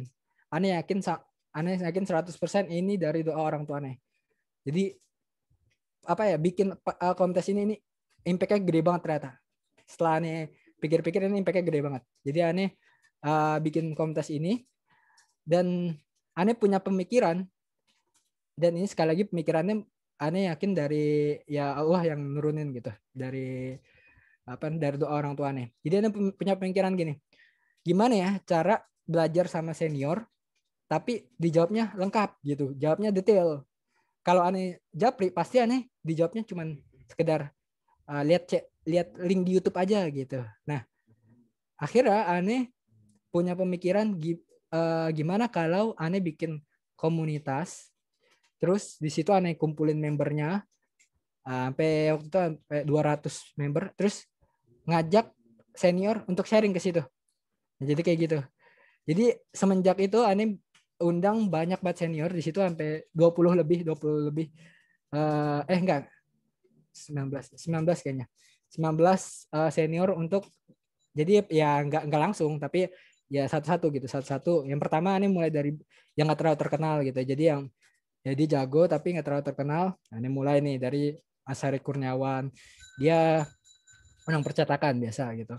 Terus ada Om Suryanto gitu. Om Suryanto ini dia desainernya Ufit TV. Nah, terus aneh undang Dani Irawan, dia jadi semakin kesini itu semakin tingkat senior tingkat kepopularitasnya tinggi gitu. Jadi aneh gitu cara aneh belajar gitu. Cara aneh belajar adalah minta senior untuk sharing di tempat aneh gitu. Jadi jadi kalau misalnya dijelasin tuh panjang gitu. Jadi kan enak gitu belajarnya. Dalam bilang nggak mau tanpa dibayar mau gitu nge-share yang lengkap gitu. Kalau misalnya desainer sih kayak gitu ya, tapi nggak tahu kalau misalnya internet marketer sama pengusaha. Kalau internet marketer kan biasanya kan bayar dulu tuh. Kalau nggak dibayar nggak mau apa ngungkapin dapur lah. Kalau di desainer alhamdulillah baik-baik orangnya. Jadi kalau misalnya minta share ilmu, di-share semuanya gitu. Terus Dani Irawan, dia Riantoko, Om Jody. Om Jody juga lumayan terkenal di internet marketer. Terus Ervian Arsafat, pokoknya banyak lah di sini. Nah, pokoknya nih undang-undangin senior ke sini untuk sharing. Nah, ini masih online. Jadi aneh belum berani offline sebenarnya. Jadi aneh emang mental tempe banget waktu itu, tempe banget. Nah, cuman berani keluar-keluar di online gitu. Jadi setelah itu Umi Ane kan masih sering tuh nge-share pelatihan. Jadi Umi Ane tuh aktif banget nge-share pelatihan. Setelah tahu nih di marketing sama desain tuh udah dia di-share terus. Nah, terus ada satu yang menarik, DKV Daily. Nah, Ane ikut. Nah, di sini Ane masih pakai peci nih. Sebagai peci masih soleh. Masih anak pesantren lah gitu. Yang lain pakai anak-anak DKV ya gimana lah ya, gondrong-gondrong anak DKV. Ya mungkin di situ ya masa paling aneh sendiri sebenarnya. Jadi aneh ikut pertama kali aneh ikut komunitas online tuh kayak gitu. Offline tuh kayak gitu. Nah, pas aneh ikut ternyata seru. Komunitas itu seru. Nah, dari situ aneh baru punya yang tadinya mindset aneh itu dunia offline itu kejam, dunia offline itu serem, dunia offline itu menakutkan, itu jadi berubah, jadi seru. Karena kan ini sebelumnya latar belakangnya itu ya selalu selalu dibully gitu. Jadi ya kayak gitu. Aneh yang nganggapnya dunia online kejam. Dunia offline kejam. Nah, setelah itu aneh baru tuh yang tadi ya Om Rian yang aneh bilang, Om Rian ini jasanya dia cuman sekedar ini doang, ngajakin aneh satu mobil sama dia. Jadi kemana-mana, aneh diajakin terus. Aneh nggak tahu kenapa beliau kayak gitu gitu. Kenapa beliau mau ngajakin satu mobil, dan aneh yakin itu mungkin Allah yang menggerakkan hatinya gitu. Jadi kenapa dia percaya banget sama aneh gitu. Padahal nih Om Rian ini bisa dibilang inilah di kalangan desainer ini orang yang sangat dihormati gitu. Jadi ketika aneh ikut dengan beliau itu brandingannya tuh nular gitu. Jadi aneh kayak apa ya? Makanya sering dianggap om-om juga sih sebenarnya. Jadi dikira aneh udah 30 tahun ke atas gitu. Karena aneh selalu ngesensor sebenarnya sih. Aneh sensor pakai emoticon. Kalau misalnya lihat di Facebook aneh itu aneh selalu sensor mukanya pakai emoticon. Karena aneh nggak mau ngelihat apa ya, nunjukin aneh muda gitu. Tertakutnya diremehin gitu. Nah, jadi ini selalu diajak sama dia, nih muka dia terus kan. Muka dia terus gitu. Bahkan di inner circle-nya dia tuh diajakin juga. Nah, dia seorang pengusaha, dia seorang pengusaha desain yang lumayan lah. Omsetnya dia 100 juta omset profitnya udah 100 juta per bulan, 100 juta per bulan, dan dia mau ngajak aneh-aneh nggak tahu kenapa. Nah, terus ya ini semuanya pokoknya banyak banget lah. Aneh jadi anak komunitas sampai 2020 itu baru aneh main ke internet marketer.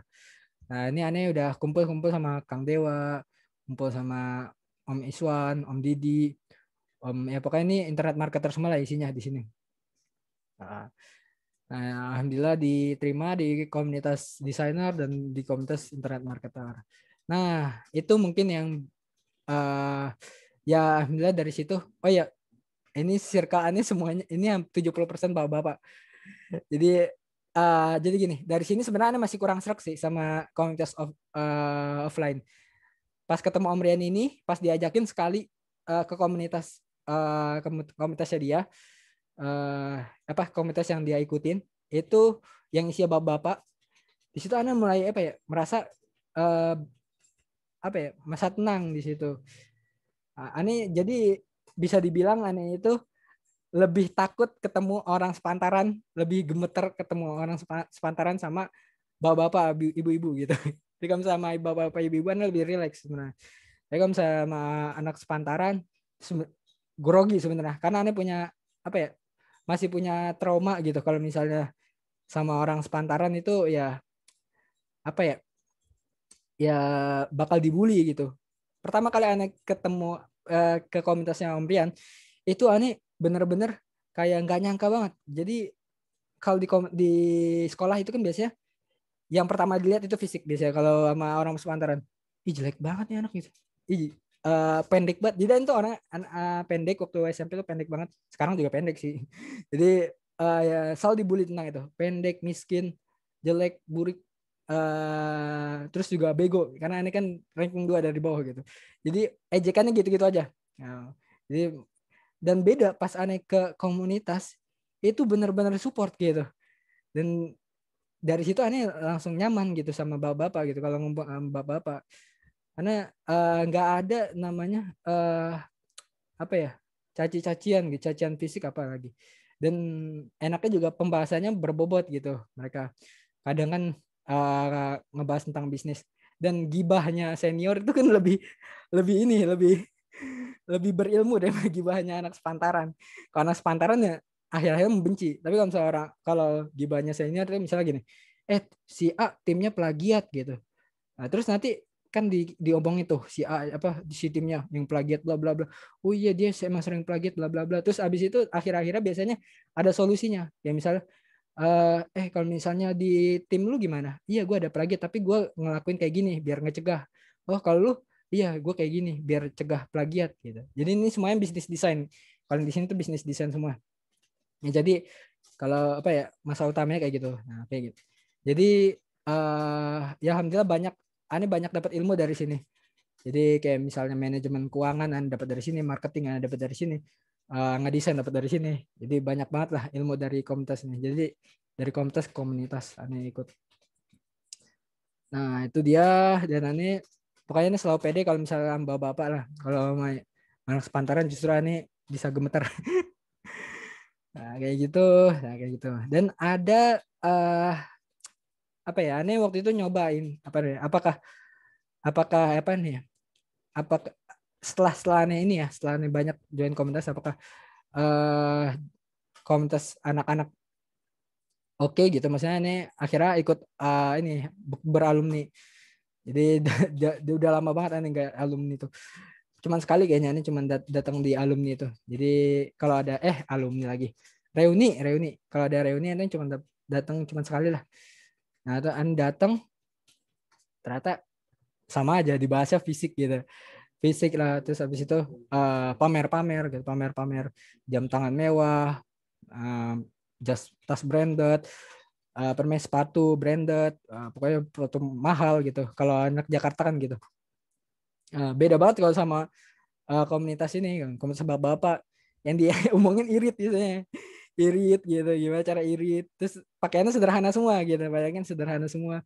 Padahal kantongnya tuh 100 juta per bulan lebih gitu. Ini rata-rata nih, ya mungkin yang paling dikit, kalau di sini paling dikit 50 jutaan per. Jadi jadi kalau komunitas itu biasanya dibongkar-bongkar. Nah, 50 juta per bulan. Yang lainnya udah di atas 100 juta semua. Nah, walaupun aneh waktu itu aneh joinnya waktu itu masih 1 juta per bulan, tapi diterima sama mereka. Nah, ini muka-muka orang-orang kaya semua lah. Cuma muka orang miskin dong ini. Aneh doang kayaknya yang paling rendah. Nah, ya akhirnya di situ aneh jadi ini sih, jadi betah sama bapak-bapak. Nah, itu juga nih aneh bangun studio waktu itu 2 orang, cuma berdua. Atau habis itu nambah bertiga. Nah, ini aneh pertama kali aneh di dapur. Jadi karena nggak punya tempat, akhirnya di dapur. Bisa di sini ada beginian. Jadi Umi Ane apa ya? Umi Ane itu punya dapur buat masak. Karena UMKM ya Umi Ane. Dan UMKM-nya lebih ke makanan gitu. Walaupun pernah nyoba baju juga, tapi lebih ke makanan Umi Ane. Nah, ini dapurnya Umi Ane. Ane pakai untuk jadiin kantor. Nah, terus sekarang alhamdulillah udah lebih bagus lah. Dan insya Allah 1 bulan lagi bangunan Ane jadi. Jadi Ane bikin kantor di samping rumah, Ane bikin kantor. Dan ini udah 70%, alhamdulillah. Mungkin 1 bulan lagi udah jadi ini kantornya. Ya, jadi apa yang dilakukan orang tua Ane saat SMA itu Ane memberikan lingkungan. Jadi yang paling penting gitu sih. Jadi pas Umi Ane tahu Ane bakatnya di mana, itu langsung dikasih lingkungan, dikasih info-info seminar kayak gitu. Mungkin menurut Ane itu yang paling impactful sih. Kalau Umi Ane nggak ngasih info-info kayak gitu, mungkin Ane bukan siapa-siapa sekarang. Itu habis Abi Ane juga mengajarkan bagaimana Ane cara bertoleransi lah. Jadi tadi kan Ane masukin pesantren NU gitu. Padahal Abi Ane salaf gitu.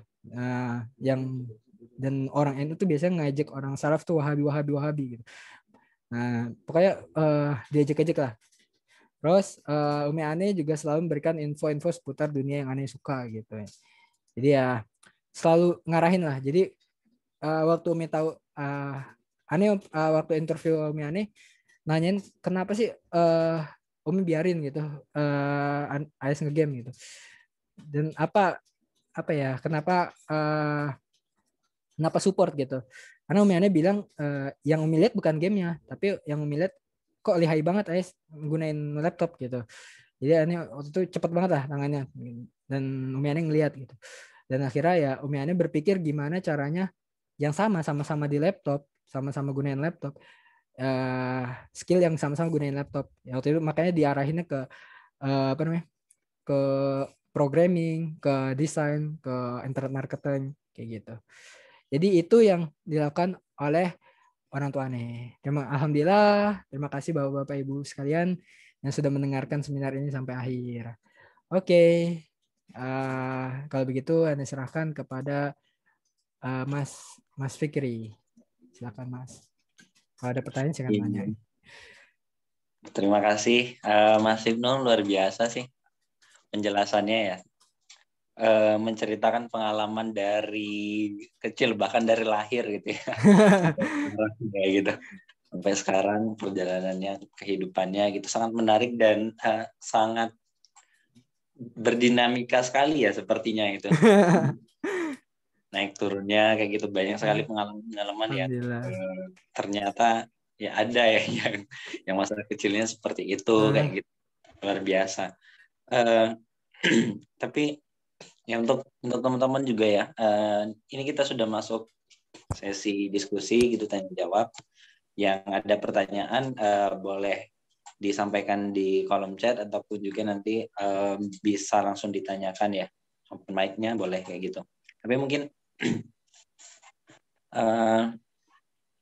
dari materi yang dijelaskan tadi, pertama saya tangkap ya Mas Ibnu mempersiapkan materinya bukan cuma dari pengalaman atau dari sudut pandang sendiri gitu ya, tapi juga tadi ada 3 metode lah ya yang dipersiapkan untuk webinar ini yang di-share gitu ke audiens pada malam hari ini gitu. Tadi ke orang tua gitu, kemudian ke teman-temannya kayak gitu ya. Terus juga membandingkan dengan teori dari ahli gitu ya, parenting dan yang lain gitu.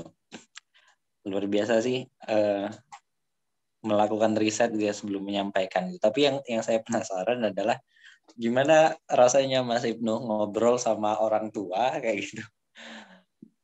Sharing untuk gimana mendidik kita sendiri dulu waktu kecil gitu kan. Ini saya nggak kebayang gitu yang ngobrol sama orang tua dulu ngedidik saya gimana sih gitu. Dulu masa-masa yang kayak gini orang tua kayak gimana sih pandangannya gitu. Dan ternyata tadi ada berapa fakta? 42 ya fakta yang mungkin baru diketahui gitu. Gimana itu Mas Ibnu, mungkin prosesnya sebelum menyampaikan ini, ngobrolnya sama orang tua berapa jam sendiri itu, ada kesan gimana itu dari proses itu Mas?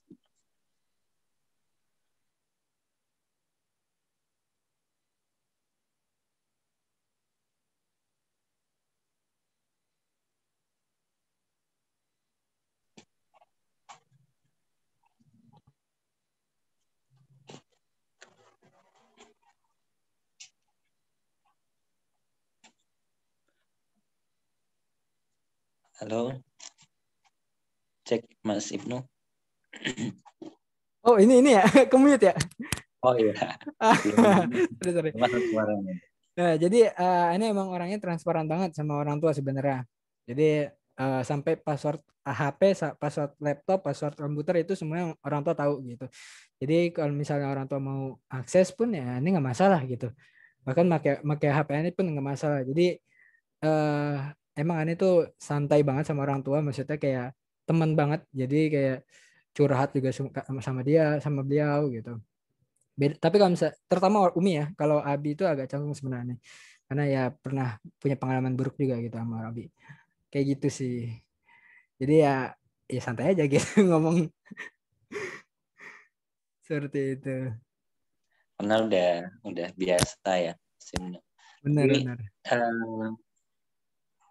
Tadi dengan pengalamannya Mas Ibnu itu sebetulnya dari orang tua sendiri ke mungkin saudara-saudaranya Mas Ibnu itu sebetulnya gimana Mas? Apakah ya kurang lebih sama dengan yang disampaikan tadi ke apa cara perlakuannya dan lain sebagainya gitu, atau ada perbedaan mungkin ke adik-adiknya Mas Ibnu misalnya kayak gitu? Itu gimana Mas di keluarga sendiri? Oke. Kalau masalah ini emang kalau misal ke Ane emang lebih keras ya kalau Abi itu. Tapi kalau misalnya ke adik-adik Ane, si Sofi sama Aisyah sama Sofi itu beliau lebih lembut gitu, lebih lembut, ya lebih percaya gitu, dan ya lebih percaya kayak gitu. Dan kalau misalnya apa ya, setelah pokoknya Abi itu berubah banget setelah SMP-an itu, jadi lebih bebas gitu, jadi maksudnya jadi lebih lembut daripada waktu anak SMP. Makanya tadi waktu anak SMP kan Ane bilang mereka beliau suka mukul gitu, tapi sekarang udah insya Allah sih udah jarang banget mukul sih, nggak pernah, malah nggak pernah mukul, seperti itu sih. Jadi ya kurang lebih sama antara Ani sama adik-adik ini. Baik, ini ada satu pertanyaan dari audiens Mas Ibnu dari Mbak Nailisha Hidah. Pernah ditanya ke Umi nggak Mas, kenapa Umi percaya banget sama Mas Ayas? Aduh, Oke. gimana ini? Jadi gini, Umi Ane itu latar belakangnya lebih jadi guru sekolah alam. Jadi Ane pernah tanya, itu Ane pernah tanya. Kemarin Ane tanya misalnya, kenapa kok ini apa namanya? Apa ya? Bakat soal Newport Ane gitu. Soal Newport bakat Ane gitu. Ternyata Umi Ane punya pengalaman di sekolah alam itu ada banyak orang kayak Ayas gitu. Jadi orang yang punya bakat tersembunyi kayak gambarnya atau main piano atau main apa ya? Atau ya pokoknya apapun gitu. Jadi Umi Ani tuh apa ya punya pengalaman ini, punya pengalaman bagus gitu. Jadi anak-anak yang bakat itu disupport itu jadi bagus dan dia yang sekarang yang dulu-dulu Umi Ani apa Umi Ani didik ya anak muridnya itu ada yang udah sampai dia beasiswain ke Amerika, ada yang apa namanya, ada yang bisa bikin kontes piano sendiri gitu, dihadiri banyak orang di Singapura. Ya ada juga yang ya ada yang sampai terbukti sampai dapat UI juga, ITB juga. Jadi nggak menutup kemungkinan bisa dapat akademis juga walaupun yang disupport bakatnya gitu. Terus apalagi kira-kira? Ya itu gitu sih. Jadi kenapa bisa percaya banget karena Umi Ane punya pengalaman di situ, punya pengalaman ngurusin anak-anak di sekolah alam, yang mana anak-anaknya itu kalau sekolah alam dia kan nerima semua orang ya, jadi orang autis pun diterima sama mereka, orang yang bego banget, orang yang apapun pokoknya semua diterima. Jadi Umianya tuh punya pengalaman kayak gitu gitu. Jadi ya alhamdulillah percaya banget sama Ayas gitu. Oke, ini ada lanjutan juga pertanyaannya, Mas Oke. Ibnu. Selain support secara materi itu, beli buku, beli e-course itu, support paling berharga dari Abi sama Umi yang paling kerasa atau membekas dari diri Mas Ayas apa? Yang paling membekas ya, yang paling membekas itu Umianya selalu positif. Itu mungkin yang paling membekas.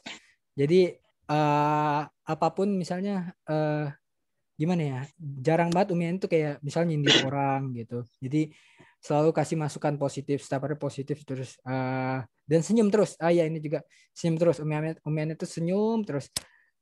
Walaupun mungkin nggak tahu ya ada masalah apa enggak, tapi beliau senyum terus. Dan jadi secara mental tuh aneh bagus gitu. Maksudnya apa ya, ngeliat orang orang kan kalau misalnya ngeliat orang senyum kan nular gitu ya senyumnya, jadi senyum juga gitu. Jadi selalu positif sih. Jadi pas aneh bang kayak misalnya aneh lagi rugi puluhan juta gitu, itu jadi aneh jadi apa ya, nggak ada stres gitu. Aneh bahkan nggak sama sekali nggak stres waktu rugi sampai puluhan juta. Jadi apa namanya, positif karena itu sih yang paling penting sih menurut aneh sih kayak gitu. Oke.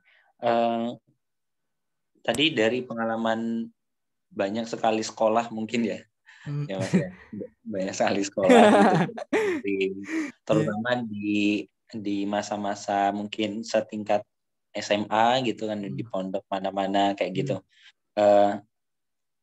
Apa sih signifikansinya ya tempat belajar itu ke apa ya, yang bisa masuk gitu ya, wawasan mungkin gitu, atau value yang mungkin didapat dari tempat gitu ya, wilayah.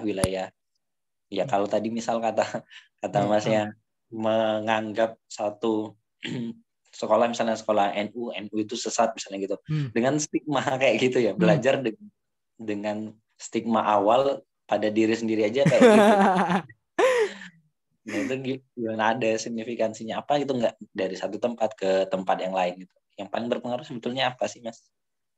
Yang pelajaran paling berharga sih itu ya toleransi. Jadi jadi tahu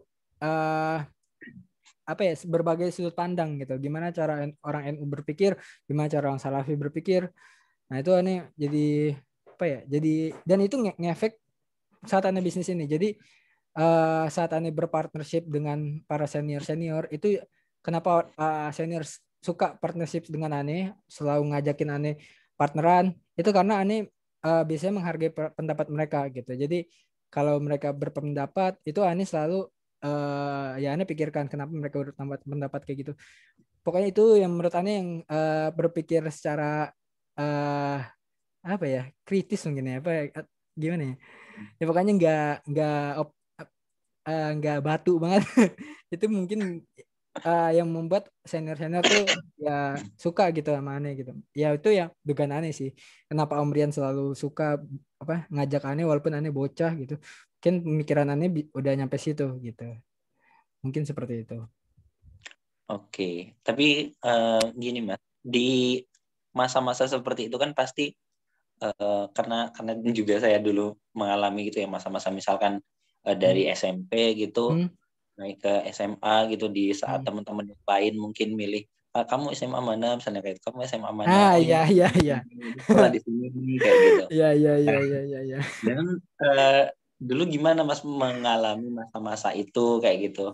Sedangkan mungkin ngelihat teman-teman SMP-nya kuliah atau sekolah di sekolah favorit misalkan gitu. Perkembangan mereka terus Masnya sendiri kok pindah-pindah kayak gitu kan pasti ada rasa dalam diri sendiri kok beda mungkin ya sama teman-teman.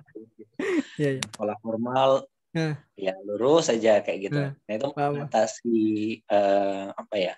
Mungkin rasa-rasa atau mungkin apa sih yang dirasakan dulu Mas masa-masa seperti itu. Oke, jadi malah yang lebih parahnya sepupuannya itu semuanya pada pintar. Ada yang beasiswa ke Turki, ada yang beasiswa ke Turki ada 2 orang, ada yang ke Spanyol, ada yang ke UI gitu. Jadi sebenarnya mentalnya dibanding Umiannya juga kadang juga ngebandingin sih sebenarnya Umiannya gitu. Jadi ya nggak pure positif banget sih sebenarnya. Jadi ya tetap kayak ada wah ini si sepupu A udah gini nih gitu. Kamu nggak pengen nyoba kuliah gitu. Sebenarnya halus sih ajakan Umi Ane gitu. Jadi Umi Ane tuh masih pengen Ane kuliah waktu SMA kelas 3 itu. Jadi masih pengen banget anaknya kuliah gitu. Tapi ya setelah nih dapat 100 juta pertama baru dibolehin nggak kuliah. Nah, tapi pokoknya gimana mentalnya itu menurut Ane pribadi Ane ini sih nurun mencontoh orang tua. Jadi orang tua Ane itu orangnya bisa dibilang bodoh amatan sama omongan orang lain. Jadi kayak Abi Ani itu kan ajarannya kan sering dikatain sesat gitu ya pokoknya sama itu makanya orang NU ngajak bilang salaf ngacain NU sesat. Nah itu ABN itu sering kayak gitu dia katain sesat gitu dan aneh ngelihat ABN itu tetap tegar gitu atau tegar nggak pedulin padahal pernah juga sampai diturunin dari maksudnya di gara-gara nggak beda pendapat itu di ABN di nggak diterima di satu masjid gitu jadi nggak diterima lagi di satu masjid itu aneh sampai ngelihat kayak gitu pokoknya aneh ngelihat mental itu sih mental bertahannya orang tua apalagi Abi itu dia mentalnya kuat banget ya, gitu. Umi juga ya lumayan sih kuat juga sih dia tapi yang Anda lihat dari Abi ini contoh Abi aneh untuk masalah mental itu ya mental dinyinyirin gitu kuat dari nyinyiran orang seperti itu sih ya. Pada akhirnya kembali lagi kepada contoh ya dari benar. orang contoh tua dari gitu. orang tua Yang benar-benar langsung gitu ya bisa dilihat terus langsung bisa ditiru gitu ya sama anaknya benar sendiri. banget. Oke. Tapi satu pertanyaan Mas Ibnu sebenarnya dulu cita-citanya apa Mas? Jadi kalau misalnya SD itu saintis, jadi pengen jadi ya pokoknya kayak ngeracik. Karena orang tua kan umiannya kan ini apa namanya jurusannya kan memang farmasi, terus dia tuh sering bikin eksperimen. Nah jadi Ani tuh suka ngikut gitu eksperimennya. Kayak misalnya kayak ya pokoknya kayak listrik gitu kan. Jadi eksperimen IPA dulu tuh Umi Ani banyak banget punya kayak kayak gituan. Nah terus setelah dari setelah dari pengen jadi saintis SMP pengen jadi programmer karena ngelihat kayaknya seru banget lah itu ngotak-ngatik komputer gitu jadi jago gitu hacker gitu lah masalah lain terus kalau misalnya di SMA nah itu SMA udah mulai pengen jadi pengusaha sih pengen jadi pengusaha jadi desainer jago sih sebenarnya, jadi desainer jago. Terus tapi ya yang desainer jago juga goalsnya uang maksudnya gitu, bukan yang kayak teman-teman desainer yang idealis yang apa ya, desainnya bisa diapresiasi sampai ke apa pameran seni gitulah. Enggak, tapi aneh lebih ke realistisnya, maksudnya bisa ngasilin banyak dari desain gitu. Jadi ya jatuhnya mungkin udah cita-cita jadi pengusaha, ya sampai sekarang ya jadi pengusaha. Alhamdulillah. Oke, dari awalnya saintis gitu ya, Mas. Alhamdulillah sekarang jadi pengusaha gitu, internet marketer gitu yang alhamdulillah sukses sekali gitu ya. Amin, Oke, amin. walaupun mungkin ya pendidikan tidak secara formal gitu ya, mengikuti SMA, perkuliahan dan lain sebagainya gitu. Mungkin kalau dari sudut pandang seorang anak gitu ya yang sudah mengalami atau melewati masa-masa pendidikannya kayak gitu, dan juga mungkin sekarang di profesi yang mungkin beberapa tahun yang lalu profesi yang orang nggak kenal gitu, internet marketer misalnya seperti apa itu, orang taunya ya jadi karyawan apa nih gitu, perusahaan apa nih gitu, jadi PNS gitu. Kalau dari perjalanan itu sebetulnya apa Mas pesan yang bisa didapat itu, mungkin bisa di-sharingkan di kesempatan kali ini Mas? Nah, ini pertanyaan aneh ke Om nih. Apa pesan terakhir untuk emak-emak yang lain gitu. Aneh bilang kita ngomongin. Kalau kata Om nih yang paling penting adalah jangan jadi perfeksionis gitu kata Om nih. Jadi aneh tanya ada lagi yang lain? Enggak, udah itu aja yang paling penting. Jangan jadi perfeksionis, begitu aja gitu kata Om nih. Karena itu yang bisa apa ya? Jangan kayak gini, jangan maksain harus jadi kayak diri sendiri gitu. Komiannya kan emang orang pintar gitu. Bisa masuk UI dan cum laude juga di UI. Jadi Omiane dulu pengen jadi aneh kayak dia gitu. Jadi pengen nilai pokoknya kejar nilai ranking kompetisi bla bla bla.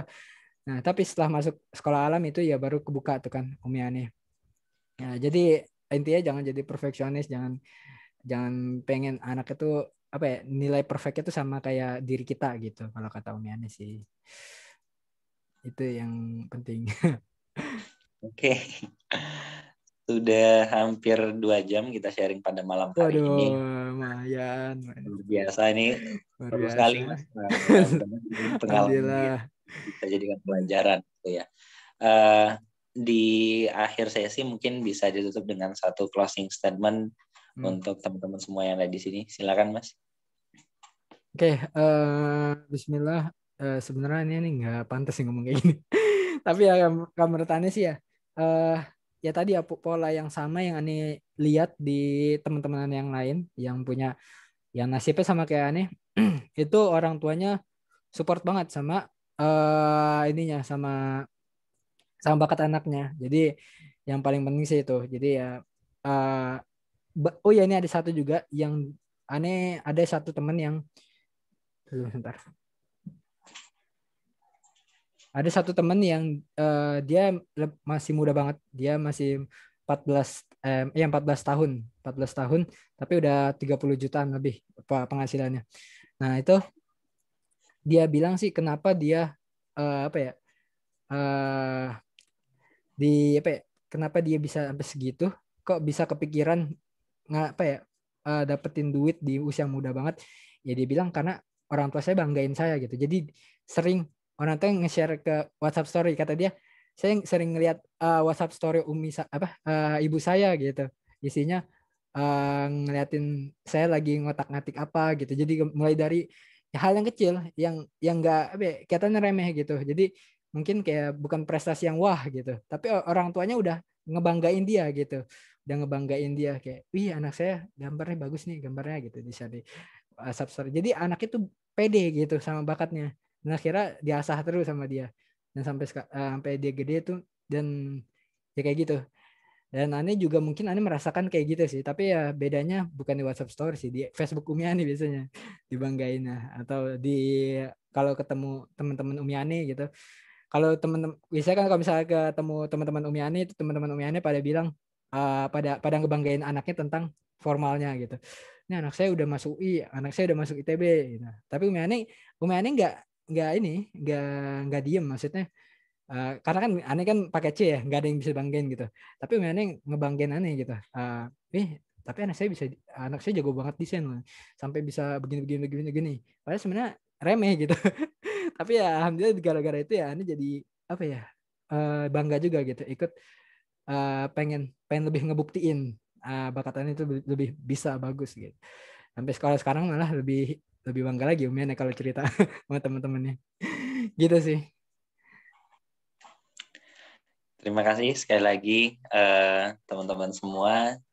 Ada kesempatan kali ini banyak sekali yang bisa kita pelajari tentang tadi bagaimana mungkin dari sudut pandang orang tua gitu pun pendidikan dan juga apa ya kita mencari value mungkin ya dari banyak sekali atau berliku-likunya kehidupan seseorang gitu ya pada malam hari ini yang kalau kita melihat dari sudut pandang orang tua ya sebetulnya ya kembali lagi ke orang tua ya yang menjadi kunci gitu ya kesuksesannya mungkin yang sampai sekarang di usia berapa Mas 19 ya sudah 19, punya kantor sendiri kayak gitu ya dengan Alhamdulillah.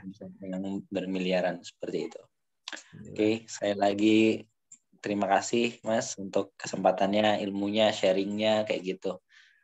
Teman-teman semua juga terima kasih dan kita masih ada satu sesi lagi ya untuk besok gitu, sesi webinar besok yang nanti akan dilanjutkan dengan pemateri yang juga tidak kalah menariknya gitu ya. Semoga besok juga kita banyak mendapat insight baru gitu. Sekali lagi terima kasih. Kita cukupkan dengan hamdalah bersama-sama. Alhamdulillahirrabbilalamin. Alhamdulillahirrabbilalamin. Lebih dan kurangnya saya mohon maaf. Assalamualaikum warahmatullahi wabarakatuh. Waalaikumsalam.